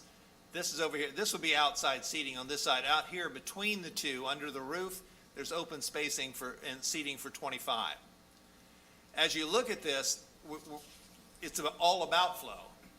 Oh, I'm sorry, I missed another challenge here. One of the challenges we had was the size of the parking spaces. We had the issue of one of our groups says that our parking spaces has to be 20 by 10, and the other group says that the standard parking is 9 by 18. And so the 9 by 18 is what we finally ended up with just to get enough parking spaces. So in doing that, all of this comes back around to what's the flow, how much real estate can we do? Now, in case any of you were thinking at this, we looked at this and we said, well, if you did a multi, you could make this smaller. Again, because of the topography, you're not going to get any more parking spaces, or if you do, you get like 6 parking spaces by changing that, which is, in the grand scheme of things, not very much. Another issue, again, back to topography, is, well, look at all that area, you can have parking there. Well, unfortunately, this line right here to this line right here is a 30-foot drop. Ouch. So we're not going to be able to move that kind of soil around without, again, getting into the expense of retaining walls and all kind of other fun things that can't go on there. Oh, well, they could, but they're horribly expensive. And all of this is at best, the best flow we could come up with. By the way, the other thing that we're doing down here, the reason we're moving the main homeowner slips down here is because now they've got all this lovely parking where they're not in the middle of everything to be able to get to their boats. They aren't having to walk all the way around the restaurant to get to the boats. They're right there and can park and go straight to it. This is guest parking out here, a much smaller dock, and will be left where the current one is so that people can come in and park for guest parking and come ashore to the restaurant and access it from that angle. Any questions thus far? Or Tyler, do you have any comments? Where's the putting green? Sorry, and this is Tyler. Okay, just one comment, and it's just to, since we're on the record, so I think you said it was a 30-foot drop. It's about a 14-foot drop from where our parking is down. I just want to make sure there was clarity, but it's still a significant height difference, but it's not quite 30 feet. Okay, corrected. Again, Chet and numbers. 40 feet. No, everything else 14. you nailed. See, so now that's I'm still saying 40 feet. What he said, I'll just clarify what he said, 14 feet.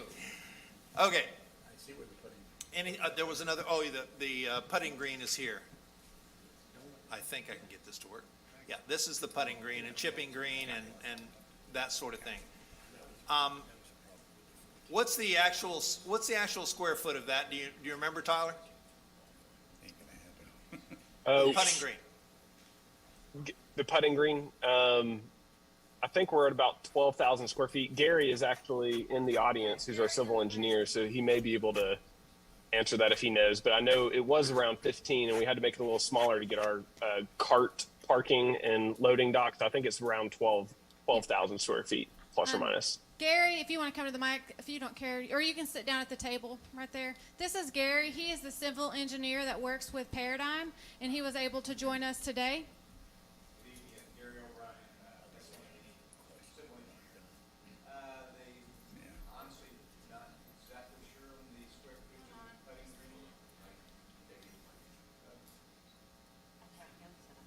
Should I start all over? Sure. Gary O'Brien with SNME. I'm the civil engineer on the project. I'll be honest, since I'm not exactly sure on the square footage of the putting green because it morphed in size and changed locations a few times. But I think Tyler's probably right. It's around 10, 12,000 square feet probably. Yeah, we've run through several iterations on this as the committee is aware, and happy to answer any other questions if I can. And how does that compare to the size of Toqua, just so we get a comparison? Does anybody know? Toqua's 8,500, so it's bigger than. So yeah, the general this is the part, guys, where again, all I can do is look to the committee and the professionals that I have at my discretion and say this, but everywhere I turn with this project is everything's too small. Everything. Pick a topic. Let's talk about the pro shop. What's the square footage of this golf building? I'll leave that to Tyler. I think it's 8,000, Steve. And what is the square footage of our pro shop at Toqua?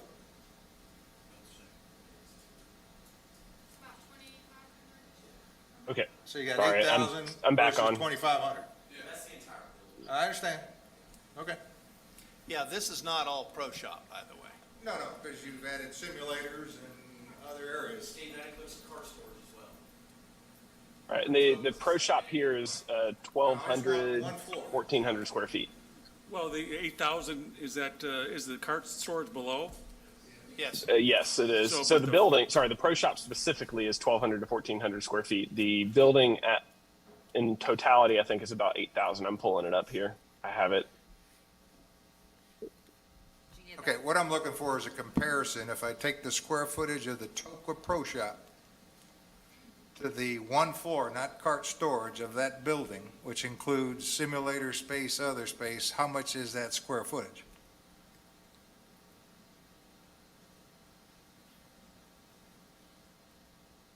We can handle this later. It's just, Yeah.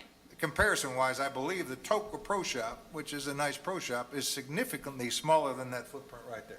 The actual pro shop portion is not, it is a little bit bigger because I think Adam would tell you that his pro shop is too crowded. There's not enough room. It's a little crowded.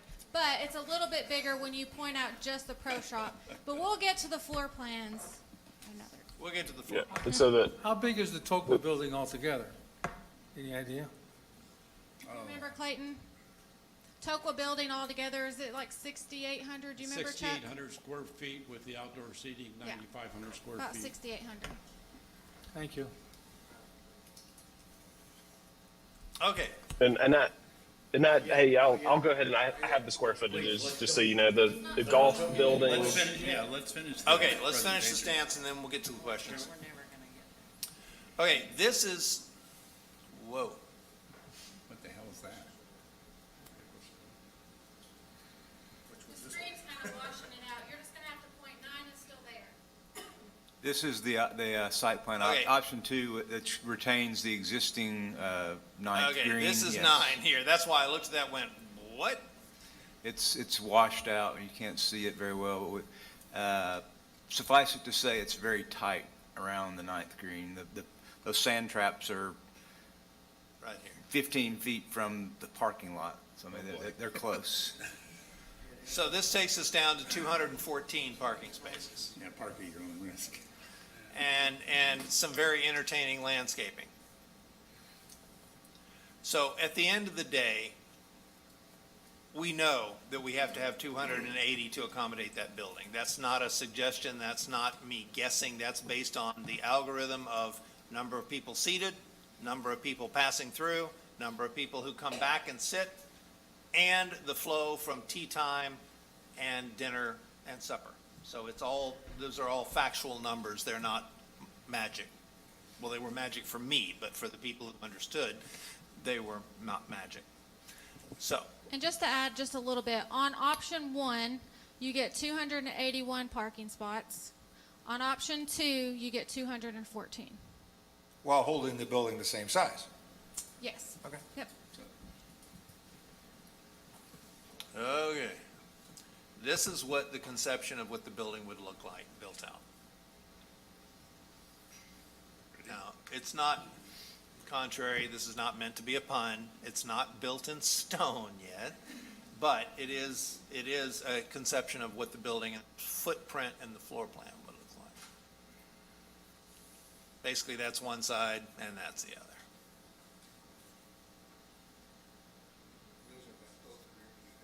Yeah, they're both, whoops, keep in mind, there we go. One's from one side of the canal and one's from the other side of the cove. One's one cove looking at it and one's from the other cove looking at it. I believe that perspective would be kind of from the north Yes, and the others from the south. yes. Right. So the other thing that this particular design gives us is a view of both the redesigned ninth, and it also gives us a view of, I believe it's 10 and 11 across the You get 9 on one side. Yep. 10 on the other, and you get the lake right down the middle. Right. Silence. Gotcha.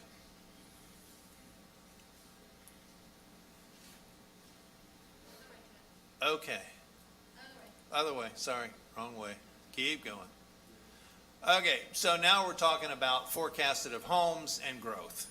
And this is back to where long-range planning was advising us and those kinds of things, and how we came up with the square footage of what we needed. I can't emphasize enough that we have to build to the future. We can't just build the building that'll suffice for today. The decisions we're making now in this building will go on for a decade or more, or decades. Many of us will not see the life end of this building. And so that's why I'm saying whatever decision we make, it can't be made lightly. It can't be made with, well, this is what we want today. We have to think to the future and build to the future in this project. Okay. This is some of the long-range planning surveys back in 2021, and most of this is looking at the use of the building back in those days. And again, this is all long before my time. And you can see that Tanasi dining areas, 22%, and these are all capacity, lacking capacity, or one, well, from different angles, I guess is the best way to put it. They're looking at capacity from different angles. Dominic or Phil, do you want to add in on these slides? They're your slides. Do you guys have any commentary you want to add? Phil, just make sure that mic's on. Yeah, so these slides, we asked several capacity-related questions when we did the 2021 survey. And so these three slides took a look at three of the questions we asked related to capacity. So on the left-hand side, we asked what were the activities that you experienced a capacity issue in. And you can see in the footnote there that on the left there's over 2,100 responses. And dining was, I can't read it from here, 22% or whatever it was an issue. Large gatherings, that's typically, HOA meetings and new villagers, et cetera, like that. The center one was, we asked, well, if you experienced a lack of capacity in an event, where did that happen at? And you can see the two places where it happened at were the yacht club in Tanasi. Again, Tanasi popped up as, there wasn't enough space there.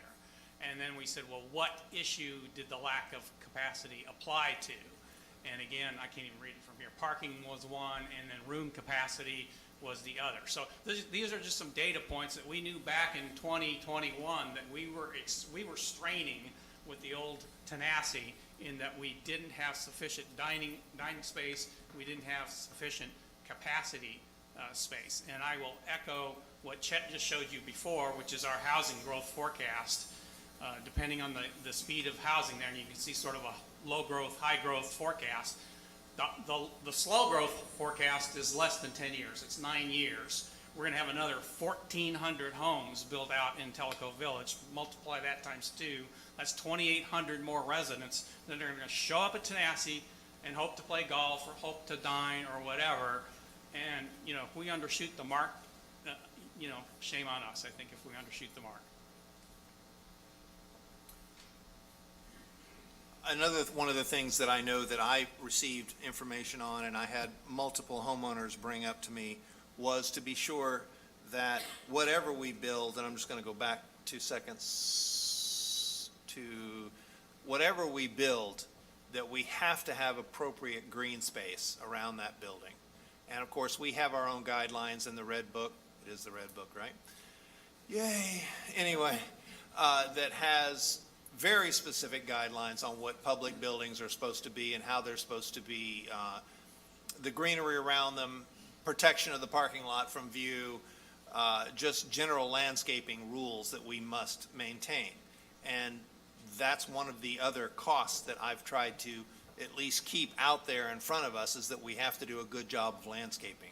We can't leave this kind of a burnt scape. It has to have trees put back in and a lot of other things to shield, I guess is the right word, or protect or add value to or maintain the green space, that is important. I always kind of point to one of our local groups over at Tennessee National. It's having your house built in a pasture. And in our community, most people have no clue how large Tellico Village is because of our green space. And that's what draws them to it, is because of our green space. And so we've not lost sight of that in trying to build this design to where we have the opportunity to put back the green space and put back what you actually had in the beginning, in a way, in terms of green space. So Chet, can you or Tyler address the retention pond things there and why we need those and we don't have them today?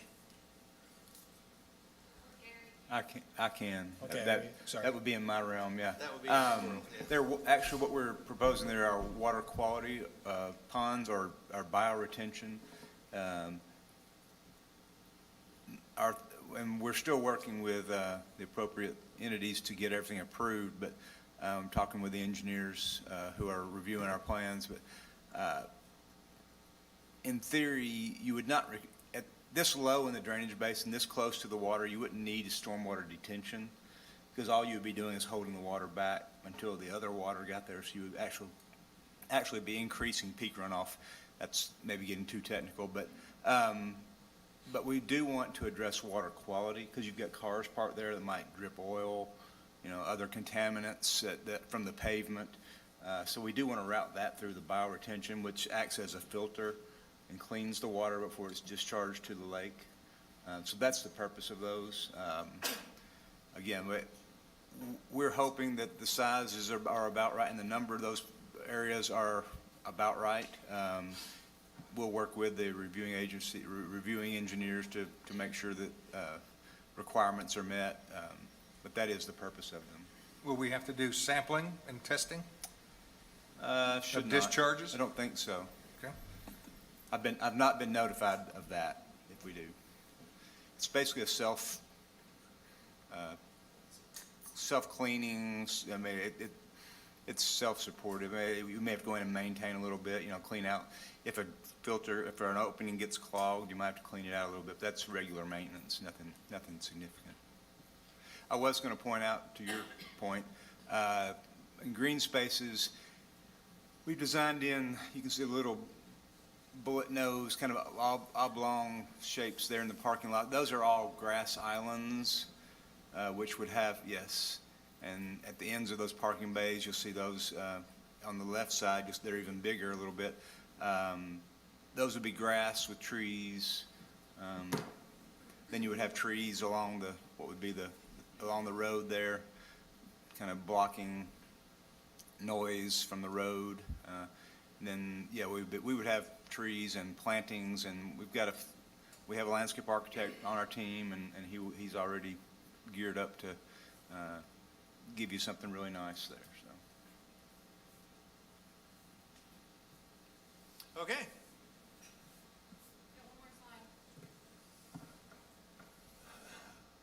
Sorry, I got carried away. So, the support of a lakeside restaurant, it comes down to a survey taken by Long Range Planning back in 2021, that 80% of the people said yes, they wanted lakeside, and 20% said no. Any idea how many people that was? That's going to be in the 2,000 range. I don't know for that specific question, but 2,000. yeah. Okay. So all I'm really asking of the board now is to recognize where we are, recognize the length and breadth of time and effort that has gone into preparing and giving you the options to do two things. Give you a building that allows you to build to the future and allows you to have a future in a building without it being already too small, and the parking to accommodate that.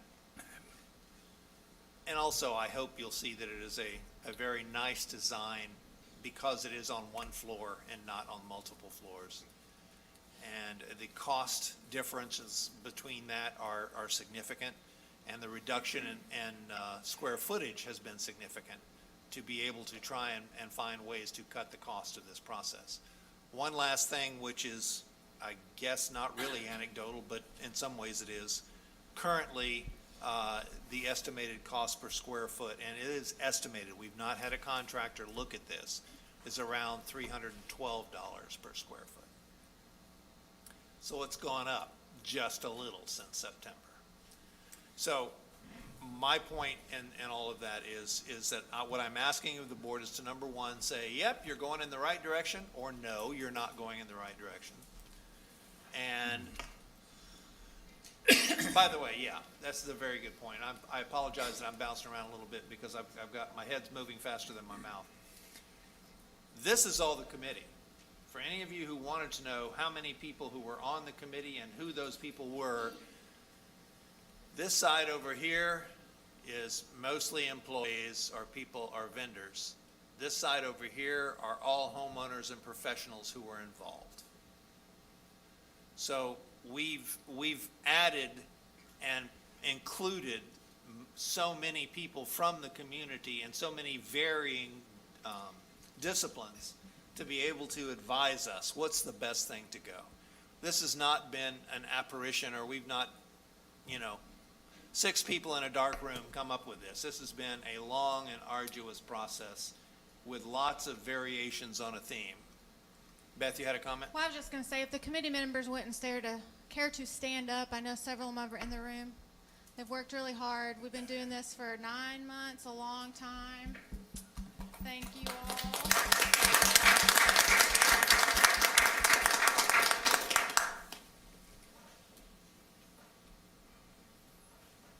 Okay, here we go. This is what I'm requesting of the board, is that they approve going forward with the plan that we have set out and maximizing the parking to 180 feet. And the next steps from that, if you say yes to that, then the next steps would be work on the floor plans and get a rough building estimate, because right now I would be lying to you that I know how much this is going to cost. I just don't. And as I just pointed out to you, September it was $278, now it's $312. We have to get an answer to that before we move forward. I don't disagree with that at all. And the only way I can do that is to have a plan to take to contractors, to have them give us bids on what that's going to cost and what they'll build it for. And I have complete anticipation they're going to look at some parts of this and go, yeah, that's funny, no. And we aren't going to be able to build it that way. So there's going to be iterations of change, but we have to start somewhere. And so this is why I bring it to the board. And no, there's nothing the board can vote on, because I know that's going to be the next question. It's really advisory. We need you to tell us, are we on the right track, or are we not? Is there something you don't want us to do, or is there something you do want us to do that's different than what we have in front of us? And that's what I'm really asking for, because we've invested now almost 9 months in this. And I don't think we've done it secretly. I think we've kept the numbers and what our intents were out in front of everybody and the community. And I would like to see if the board can give us some direction now that we're at this, I guess, turning point, or crucial pivot point. So with that, I'd like to ask the board, members of the board, if they have any questions, comments for the team. Chet, that 314, is that the building cost, or is that fully complete kitchen, dining, all the retail stuff in Pro Shop? That's an excellent point. It is the building, it is including the kitchen material, all those kinds of things. It's basically a built-out building. It does not include parking lot. It does not include landscaping and all that. It's the building itself. No furniture in it. I think it's a finished building. That's how I've always asked the question. Because that a restaurant in that size could cost you close to $1 million to outfit, between the kitchen, chairs, tables, all the mechanicals. Yeah, no, I get it, guys. There are several expenses going on in here. I don't know what asphalt's gonna cost. So to be really direct with you, if gas prices go up, all of a sudden magically that asphalt parking lot's gonna be a lot of money. I don't know the answer, so I'm not trying to give you this idea that, yep, that's the finished deal, because it's not. It just isn't. Well, I'm Yes. just curious what went into the 314, if there was. Sure. Yes, no, fair question. Pat? Having been a project manager before for a multi-million-dollar, much, much more expensive than this and much more complicated, I find it interesting that the first question we ask is how much it's going to cost. Let me tell you something, folks. You don't have a clue. Nobody has a clue. There's a sequence of events that one goes through. And in this one, it is, what is this building designed for? I ask this question at every advisory committee meeting I go, and so far only one person, John, has got the question right. Why was this building put on that point? What is the purpose?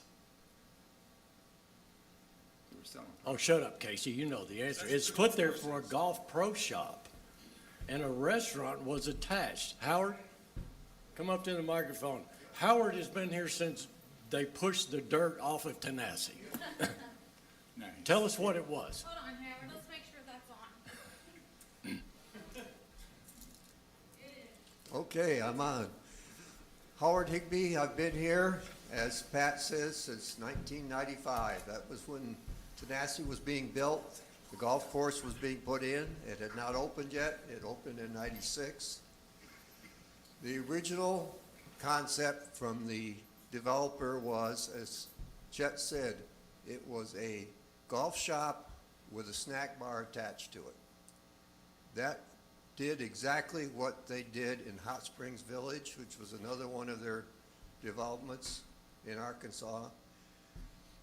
He came here and put the same thing. That's what he did at Tokwa.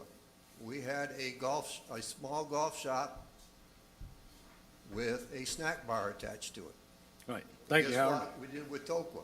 We tore it down. Yeah, thank you, Howard. Okay. So here's my point. Here's my point, is that when you go through all of the comments and all the suggestions and the emails and the phone calls, and thank you all so very much for giving direction and property owner input. But a majority, well, I say a majority, an awful lot of those say, I can't make a choice till I know what the cost is. Then you're only going to make a choice right before you pull the string. Because you can't, that's right, isn't it? Because what happens is you come up with a design concept and you say, what is the primary reason for that? It's golfers. You're going to have between 140 and 157 parking spots taken up every single day. So we have 127, now you have to have, let's go low number. Let's go 140. So I put 140 in there, and I'm burning up parking spots, and then I got a few boaters, and then how many do I have for lunch? You reverse the process to figure out how many you can seat in your restaurant with the maximum parking spot. With that green sitting in there, you can only, I got the pictures and I've asked to give the presentation, but you can only put 39 people in the restaurant with that green being there. 39 seats. Because you're going to lose 59 parking spots when you leave that green sitting there. I'm sorry, that's just the way it is. So here's the question that we need to be asking ourselves. You can only have one of three, maybe four things. One is, do you want it to be the cheapest way out? I got the answer for you.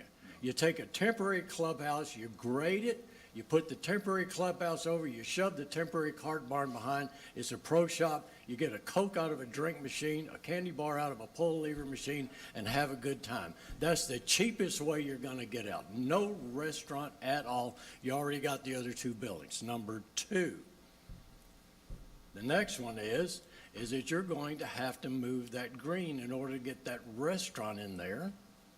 It's got to be done. The only way you can do it, and the reason being, is it for the dinner crowd? Think about this. Do you need 280 spaces for a dinner crowd with 150 taken up for golf? Well, that only leaves you 130. Well, guess what? We're not talking about dinner. Talking about lunch. We're talking about lunch. We're talking 11:30 to 2:30. That's all you're talking about. So you got to make a decision. Are you wanting to spend this to tell people that golfers have priority? Only 39 of you can come in for lunch, and after lunch, oh yeah, okay, we can take all 247 of you, because that's what it boils down to. And there are various options that you can go through, various permutations. You can put a second story on the side of the restaurant. You can double that size, but you still don't have the parking spots.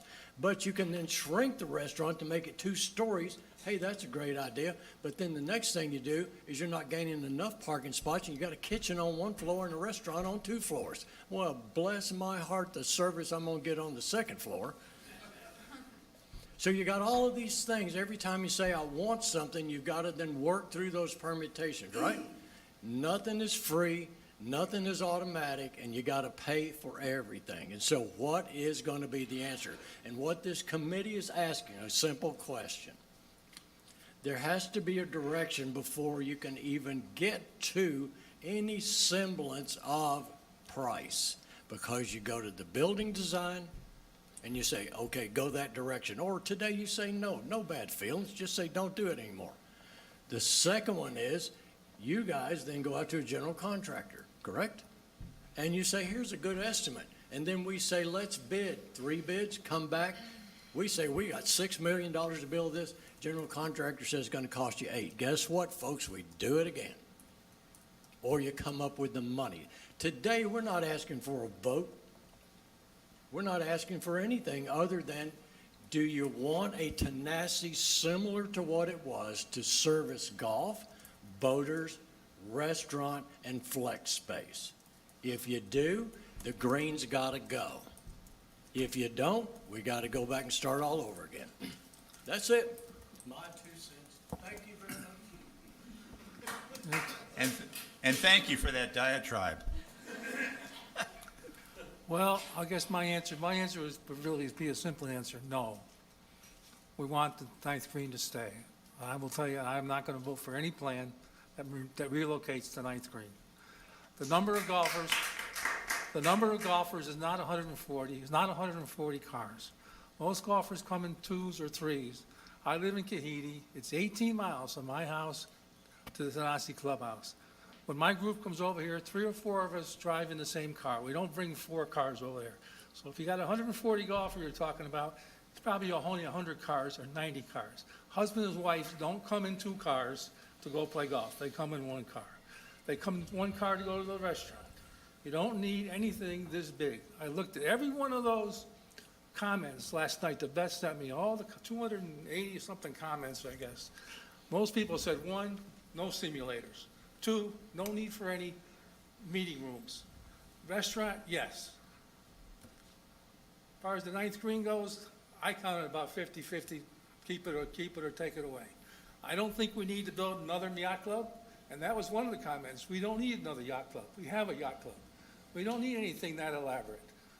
We need a nice restaurant that seats maybe 80 people inside and 40 or 50 people outside on a terrace. One of the original concepts when Tanasi burned down was, gee, we'll be able to move the clubhouse over in that hill where those trees are and that mound is, and people can sit on a nice terrace there watching the 9th hole. Now you want to move the 9th green 200 yards across the water. Who's going to see people playing that hole 200 yards across the water? Nobody. Nobody. They're not even going to look at it. And plus, it's going to be a crummy hole, in my opinion. This is my opinion. I've been playing golf since I was 12 years old. I've been a president of a country club. I've been on boards of country clubs and everything. I played this hole yesterday, and I got this concept from the golf committee on their meeting, and I stood on the back tee with my rangefinder and looked down where the greens, technically the green would be, or approximately where the green would be. It's about 300 yards from the black tee, 275 from the blue, and about 250 from where the white tee is, if you move them back a little bit. Because you can't go back any farther. You can't build any more tees back there. It's not possible. So you got a drivable par 4. What's going to happen? People are going to wait till the green clears before they hit. Because they all think they can hit it farther than they can. And they're all going to stand back there, and that hole's going to back up. You'll have 3 groups waiting on that tee because nobody will hit until that green is empty. because they think they're Chevy Ballesteros and they're gonna hit the green or whatever. So you're building a green in the middle of that hill. I don't see how that's gonna be a better hole. I mean, this is maybe just the first rendering from the architect, and Bill Bergen's a good architect, but I don't think you're gonna make it the ninth hole as it stands now, maybe an unfair hole to some extent, maybe not the best design, but it's a good hole, it's a hard hole, and it's a signature hole on that golf course. So you don't really need that many parking places for the golfers. I've been lived here 10 years. Actually, it was 10 years on Monday, July 17th, we moved in 10 years ago. I've been coming to Tanasi to play golf. I play 3 times a week in a group that rotates on all 3 courses. I play Tanasi maybe 40, 50 times a year. Used to come to lunch at Tanasi. I used to come to dinner at Tanasi once in a while with my wife. When we were coming back from shopping, we'd stop and have dinner.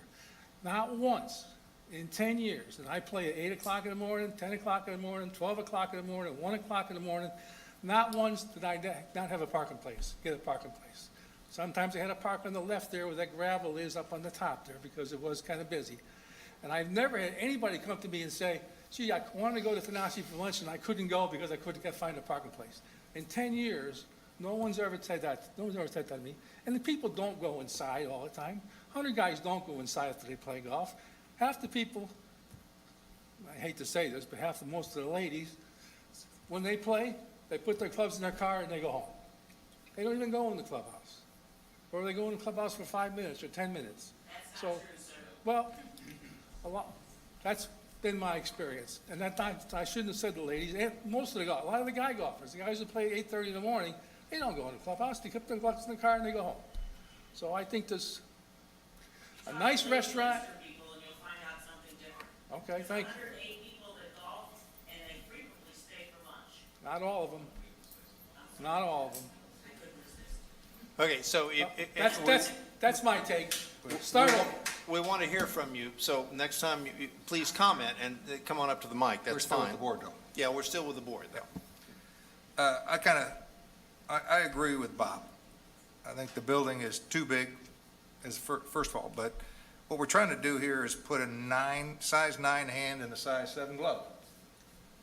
And to move a green so we can put parking in, it just doesn't make any sense to me whatsoever. I think what we need to do is go back and take a look at how big of a pro shop do we really need. The simulators should go to a training facility, not in a space where you don't have any land left. How many seats do you really want to feed people? We got 3 other restaurants. This building is not utilized to its capacity. If 80% of the property owners want a lakeside restaurant, what better place than the yacht club? Why are we putting it, again, fitting a size 9 hand and a size 7 glove? What I'd like to see, and you may have done it, is you start, as Pat said, you do it in reverse. You say, I got so much land without number 9. I need X number of cars for golfers, whether it's 140 or 120 or 100. I need so many spots for staff. I need so many spots for the boaters, which is some percentage of the slips. And then from there, you start adding parking spaces, and that tells you I need this much for a restaurant. Then you add another parking space, and you go in reverse. You take the land you have, build up your parking in reverse, and that determines the size of your restaurant. I mean, if you wanted a 300-seat restaurant there, then you got to put in a parking garage. So let me ask you a question, and I want to be sure I'm quoting you correctly because I'm confused now. You're saying that we should take the number of golfers that we assume will be there, whether it's 100 or 140, but a number. Take a look at your tee sheets. Right, tee sheets is what we drive by. Right. Then we should look at how many employees will be parked there at that same time.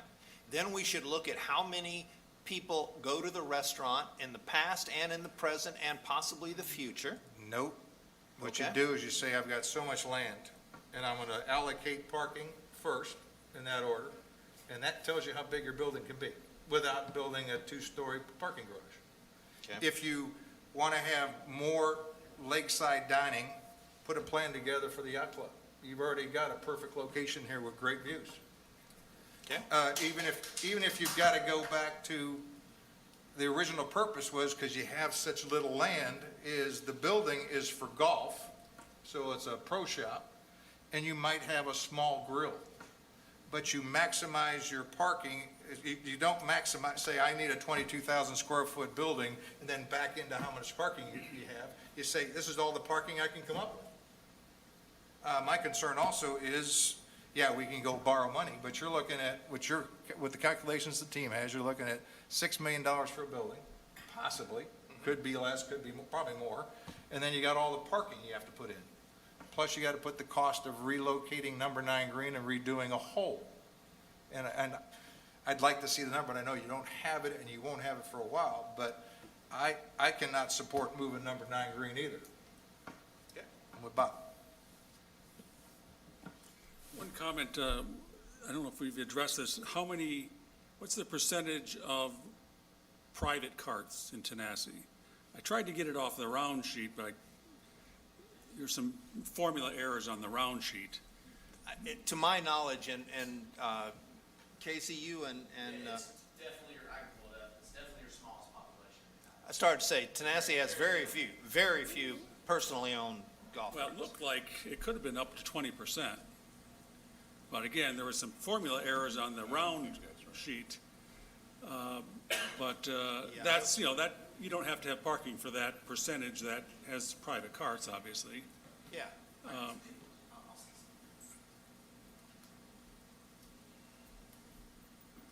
Casey Flanagan, Director of Golf Operations.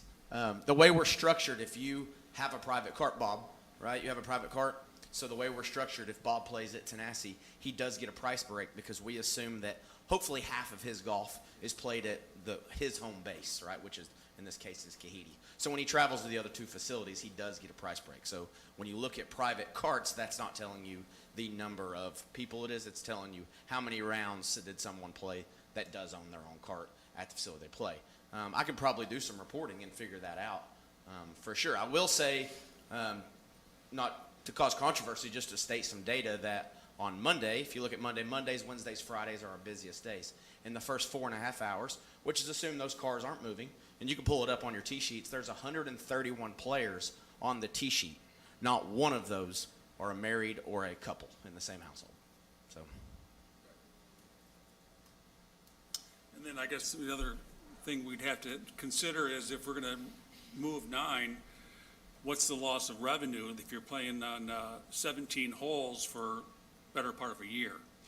You're going to have a lot less demand to play Tanasi during that construction time. If you don't have a green to hit to on 9. Yeah, I've seen that done in a lot of golf courses. So question on the T-Dot, on getting land, put parking next to 444 and the expansion. It looks like the pilings for other bridges are on the west side of the parkway. That's correct. So they still need the land on the east side of the parkway if they expand? Yes. They would do both sides? Yes. Okay. That's the gotcha. What about the land behind the AT&T box? Are you talking about where the, are we opening? Please hold. I don't want to ignore that question. Are we opening this up to the community now, or does the board have any more comments? I have a comment. Go ahead. As a percentage of the village residents, how many are golfers? Is it a third? So I think it's a little higher than that. I think it's 40% or 40%? thereabouts. Okay, well, I think when we look at,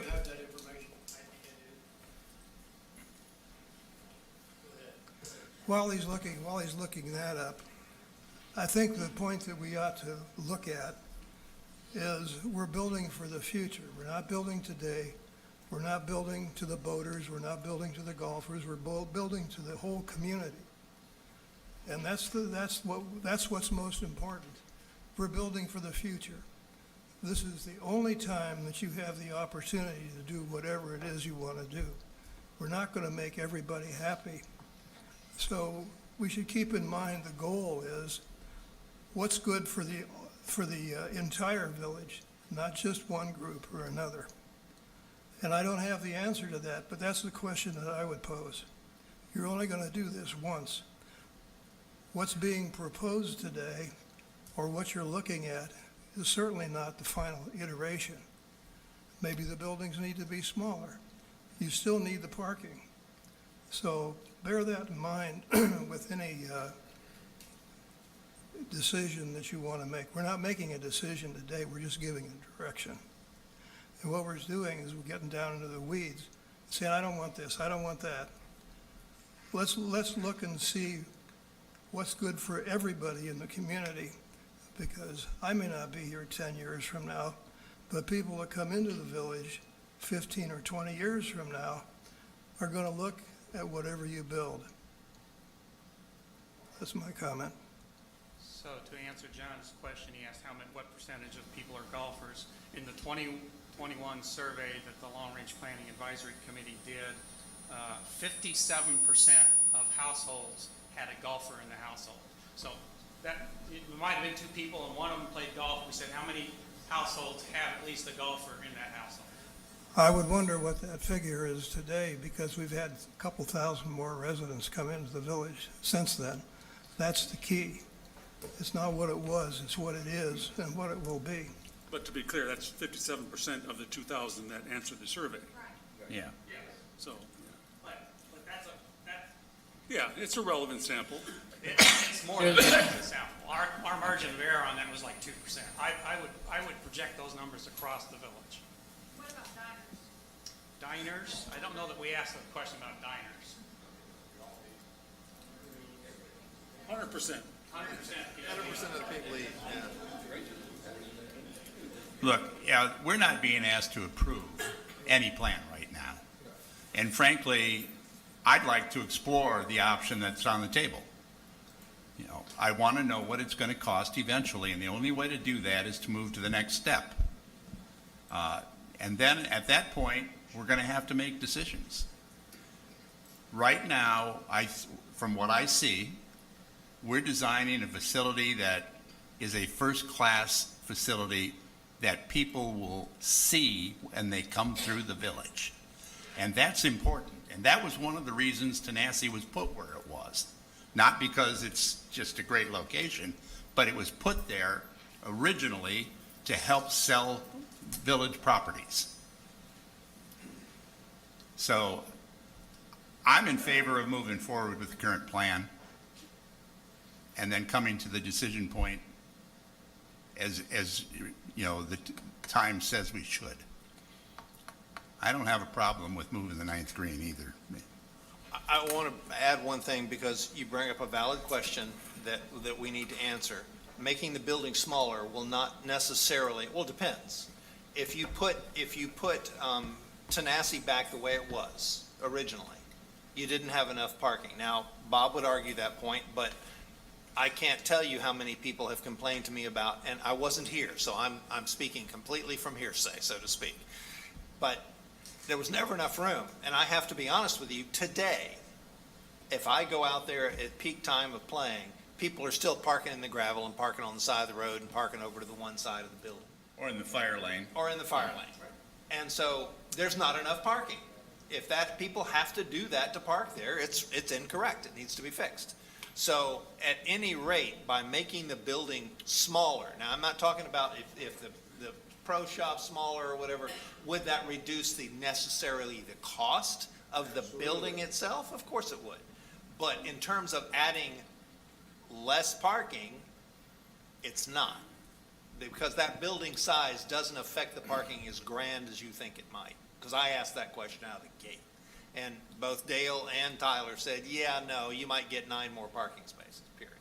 With all due respect to those people who've spoken and they're disagreeing, and I've given you a presentation and her a presentation.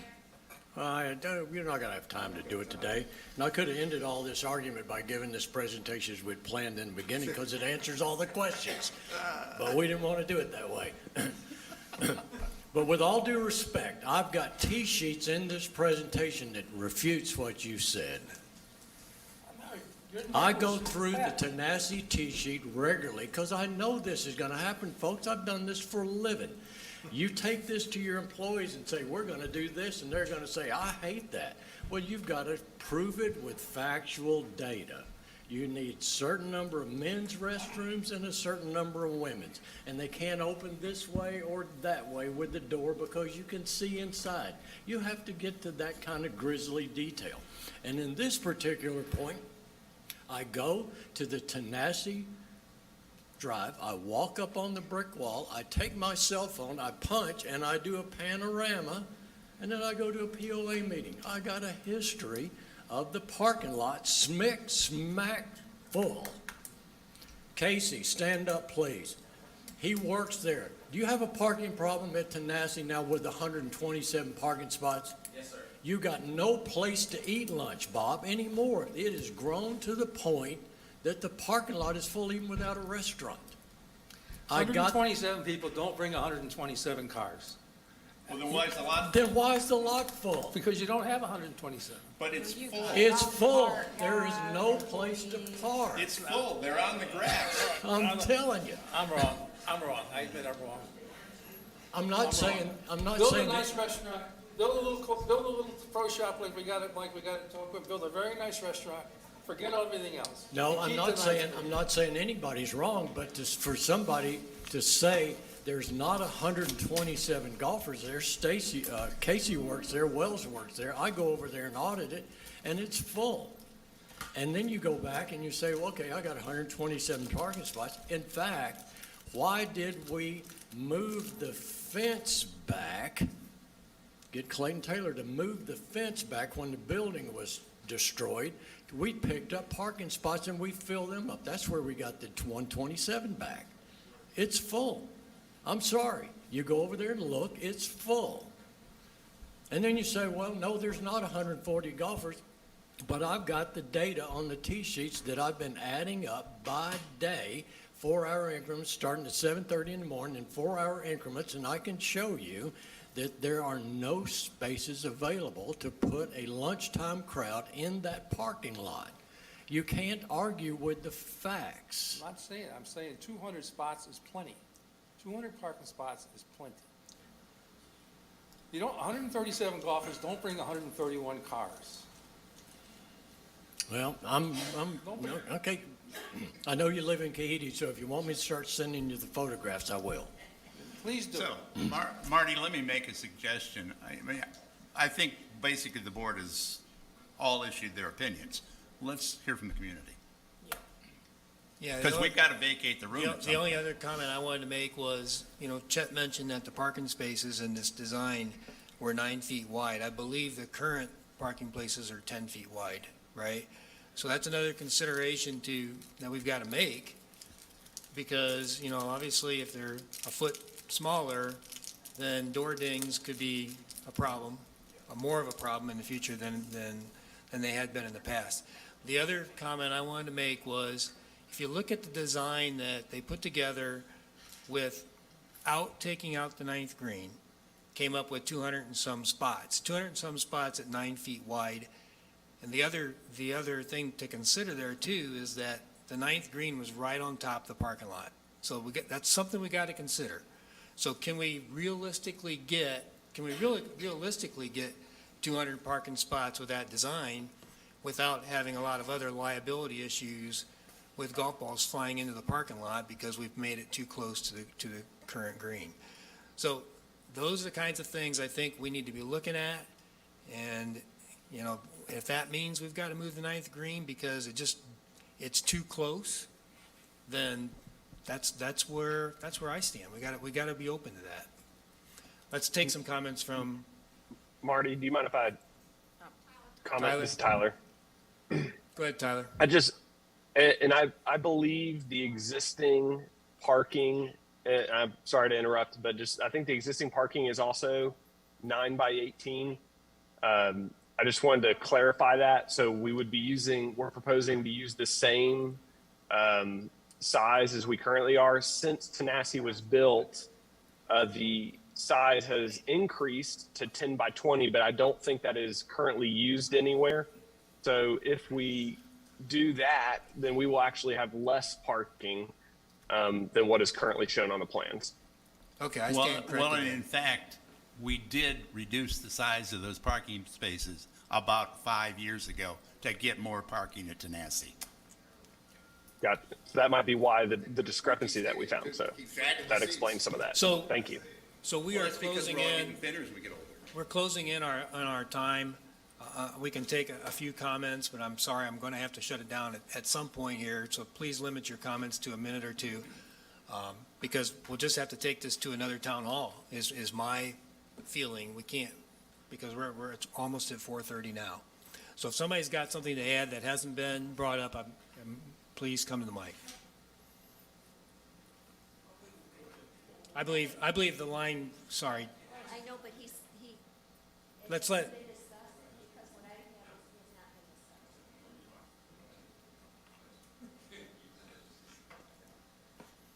Please go back to the slide of the parking lot. Can you do that? I think I can.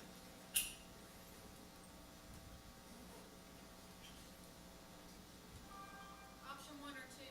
That one right there. Now, I'm driving my Bud Light truck in, big semi. Where's the receiving? Where do I get that thing turned around backed into? Up at the curb. Come in here, right there, right in that little dip area where you come in. So they're gonna unload right in the front there by the parking spots? Yeah, they come in early in the morning to unload anyway. They're not doing. Well, they come all day. They come all day. They don't come early in the morning. They come all day. Trust me, I watch it. I know Toco very well. They come all day. Okay. Secondly, when we did Toco, we had a specific budget that we had to stick to. We couldn't run over. We were talking about eliminating things if our budget went over. So, looking at what y'all have done, now as far as the insurance, are we still at $4.5 million, Chet? Right about that, yep. It was at 3.8, wasn't it? Well, when I say it's over, we don't have the money for everything, and we need to keep two things in mind. Number one, we have about another 700,000 theoretically coming from the foundation, and they hold back a certain amount until we start building, and then they give us the rest of it. So ultimately, at the end of the day, it's right around 4.5. How much have we received so far? 3.9, something like that. 3.9? And that was originally put into the amenity reserve, then taken out? No, it's still in the reserves. Hasn't gone anywhere. Well, at the end of 2022, it showed 3.8 going into the reserve. That's an addition too. There is a general amenity reserve. About 4 million, which is not just for Tanasi, it's for all amenities. And then you have insurance proceeds, which got put into the reserves when we received the cash At the payment. end of 2022, the amenity reserve was 2.2 million.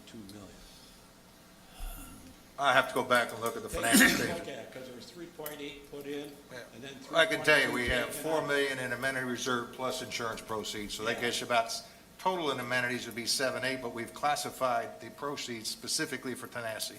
Right, but I've heard Chet say that we have this amenity reserve of 3 million, the last board meeting, 4 million, and then at the town hall that we had 4 million set aside for Tanasi. I just don't see where that's at. It's not set aside, It's not set aside. just the proceeds are. So we need to watch how we, So the 4 million that I've referred to is not set aside, and frankly, even the insurance money is not set aside until this group of 7 says, yes, you can spend that. So Right. that's money that has been set out there, earmarked, allocated, whatever word you want to use, for possibly being spent on amenities, and Tanasi being an amenity it that we're hasn't really been replacing. set aside. Yeah. Not in reserve, okay.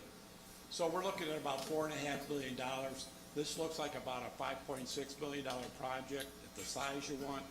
I think you should take a look, because one of the real issues that we're not touching on is the fact that staffing is a huge problem here, and it's been a problem at Tanasi, it's been a problem at Tokwa, and it's been a problem at the Yacht Club. It's not been a question at Tanasi most of the time of not having seats, it's been a question, you're standing out in the hall because they don't have the servers to seat you and wait on you. So there are a lot of issues, and I don't see why anything really has to be much bigger than what we have at Tocqueville. Other than visually, you want something pretty people look at. So that's my opinion. All right, thank you. Joel Reed, Tellico Village resident. I completely agree with Bob and Steve. Fantastic points. I take exception with the very beginning of this project. It's called it basic needs. Let me ask you a couple of questions about basic needs. Mini indoor golf, is that a need or is that a want? Separate area, restaurant area for golfers because they're noisy, is that a want or is that a need? Golf simulators, which could go to the Tocqueville Pavilion, is that a want or a need to have it in Tanasi? And I had a lot of other things, but I know we got to go. So $312 per square foot times 14,000 square feet is just under 4.4 million. And by the way, you don't need 3 putting greens there. I'm a golfer. You don't need 3 putting greens. Turn it into 1 putting green, get rid of the other 2, turn into parking, problem solved. I'm sorry?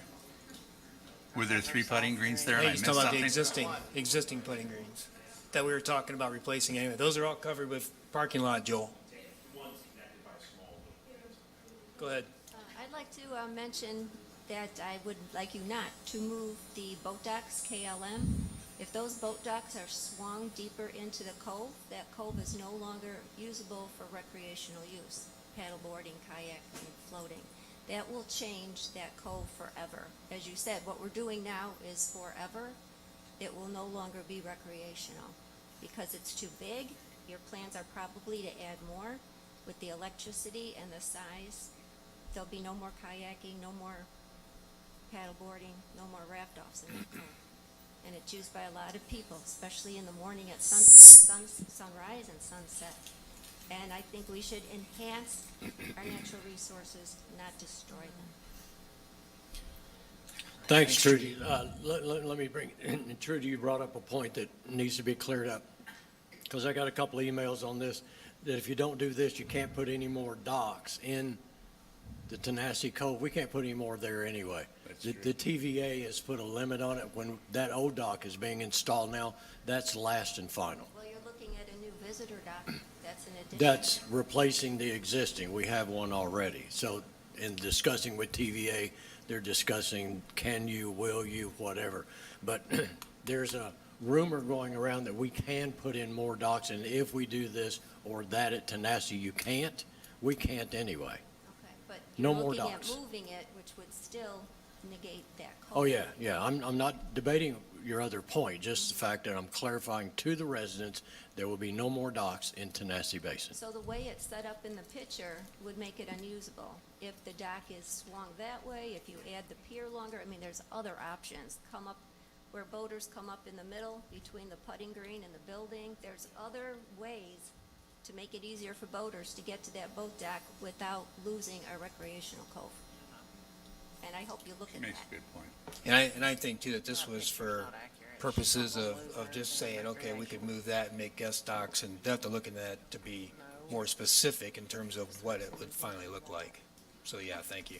Yeah, thank you, and absolutely, I need to be clear, because I said it once, but I'll say it again. This has not been approved by TRDA or TVA, so they may be sitting right where they are today at the end of the day. I see 2 more people, so we're gonna take 2 more comments, and I'm sorry, we're gonna have to shut it down. Yeah, I'll be real quick. My name is Larry Rolap. Again, with respect to the docks, It'll be green on top. there we go. Yeah, you're on. With respect to the docks, I think, again, you need to really think about it. You've built a plan or presenting a plan that assumes that those docks will be moved. If you can't move the docks, that's going to change that whole plan. So again, I just want to make sure everybody is aware of that. All right, thanks, Larry. Kevin Kelly, Chota neighborhood. I'm in favor of the new plan. I'm stunned. We had just had 2 of our board members say they would not vote for that because of Hole 9. I think you're here to represent the entire community, not just the golfer side of the community, and that's kind of what it feels like. 2, maybe we're looking at this all wrong, because right now we're going to build this wonderful new building, and I applaud that. We're not utilizing this facility. maybe you need to reimagine it, and because the crunch is at lunchtime, make the new facility the premier higher-end dining facility, and reimagine this as something that we can bring more people in during the lunch hours and stuff like that, thereby utilizing this building more and the new building as the more upscale type thing. I haven't heard anybody talk about that, just throwing that out there. Thank you very much. Come on, get on up there. I see you wanting to talk. I'm going to be very short. Jeff Kirk with Toqua neighborhood. I agree with the two other board members on most of what they had to say. I don't feel we need 2 yacht clubs. I would like a nice restaurant there, but we don't need to have one fancy building competing with another fancy building. We're not getting the most out of this building. And part of the problem you may want to think about is when you got to pay $20 for lunch, not all diners want to do that for lunch. Maybe you could have a different restaurant downstairs that caters to a different level of people. That's all. Thank you. All right, one quick comment.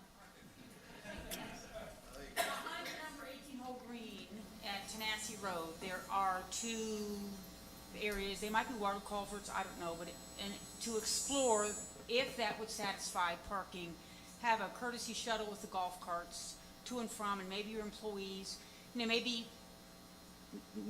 just, again, you could yield some 50, 60, maybe your 70 parking spots back there, because there really is a lot of land back there. Thank you.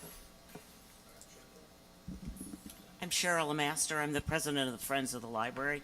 So I kind of would like to change the topic for a couple of minutes. We recently got a letter from Chet that said we would not be having funding from the POA in the future, and I kind of would like to comment on that.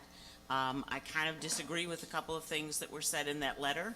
I would like to work with the board and see if we could solve the problem.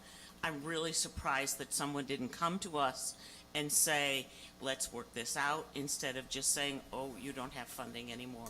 The funding has to be there in order for the library to be there, and it is an amenity for this building. Maybe it's not managed by the POA, but it is an amenity, and I'd like to see it exist, but the funding's got to be there. So some way we need to figure it out. Thanks. Okay, thanks. Since we seem to still have quite a bit, back to the Tanasi thing, I think that the committee needs to take into consideration everything that was discussed here today and then figure out what next steps should be. Unless somebody else has another opinion on how we should proceed forward. I'm not sure that the committee has any guidance on where to go from here, to be direct. I'm sorry? Yeah, we need to know if you're telling us we can't move 9, then you're telling us we can't move 9, and that's the option. If you're telling us we have to still explore both and see what the options are and get you dollars and cents, that's another option. I think that's the option. I do. I think there's too much division yet. I think we've got to take it to the next step in terms of looking at both options. And this idea about, that was just brought up, about possibly parking over by number 18 put some carts for shuttle back and forth. I mean, you need to look at all options. Well, it's going to come down to, there's going to come a point that we're going to have to say, this is the direction we're going to go. Not everybody's going to like the direction we're going to go. And people are going to come to my house because I voted one way or your house, and we're going to roll our yards and phone calls and all that good stuff, and that's okay. But Excuse me. Please. We've got a meeting going. But there's going to come that time, as we've done in this 7-member board before, that we're going to sit here and we're going to come to a decision. I'm not going to like what you say, you don't like what, but we're going to come to a consensus agreement, and we're going to do what is best for the community. And then the community is going to go, you guys ain't got a freaking clue. I understand. I've lived with that. I can live that dream again. But the decision's got to be made, or we can sit here and argue constantly and not do anything because we can't settle jack. So you got to. It's just what it Pat, boils down to. So. The only question I ask, it's gonna come down to a question of cost. And you The can't until, Bob, you get the direction. Well, then the committee's gotta say, this is what we recommend. We recommend option one. And option one is gonna cost us You don't $8.5 know the million. cost, Bob, I'm telling you. Well, get the cost. Can't you get the cost? When you get. Well, when option you one? design the When building. you design the building. So then, That's the so design. basically, what you're telling me, Bob, is we're gonna design the building, get the cost, and you won't like it, and so we're gonna go right back to the drawing board. No, I'm not saying The that. way it works bullshit. I'm not saying the is- cost. If the is- cost is too much, then we can't do it. That's right. So you design, you bid. Oh, that's out of range. You go back, as I said, and you do it again. And then you run it through the ringer one more time. But if I sit here and tell anybody here, oh, it's $6.6 million. You don't know that. I don't know it. And guess what? 99.999% of the time, I'm wrong. I guarantee you, I am wrong when I give you a money amount. I'll buy that. Hey, don't start in on me again. But at some point, the board's going to have to give guidance as to what's the max budget. Okay? Right now, we have not given any indication what the maximum is. Not We're at letting all. them go back and lay out the plan to come up with a number. Yeah, that's it. But I can tell you, and I said it twice during this meeting, I can give you a minimum number. I'm going to hook a tractor trailer up, and I'm going to drag that thing over to the middle of a graded down. I'm going to pull a cart barn over behind. I'm going to put some paving. I'm then going to take, as Bob disagrees with, that 127, add 13 to it, make 140, and as you say, Bob's your uncle. That's the cheapest you're going to get. And that can't be what we're doing. Well, I think we're at the point where we still just have to play out both of the options further. I really believe that. We don't have enough information. I don't want to be here when they come in. Holy cow. Yeah, Yeah, they get really mad. so unless anybody has anything else, I guess we're ready to adjourn. Move to adjourn. Second.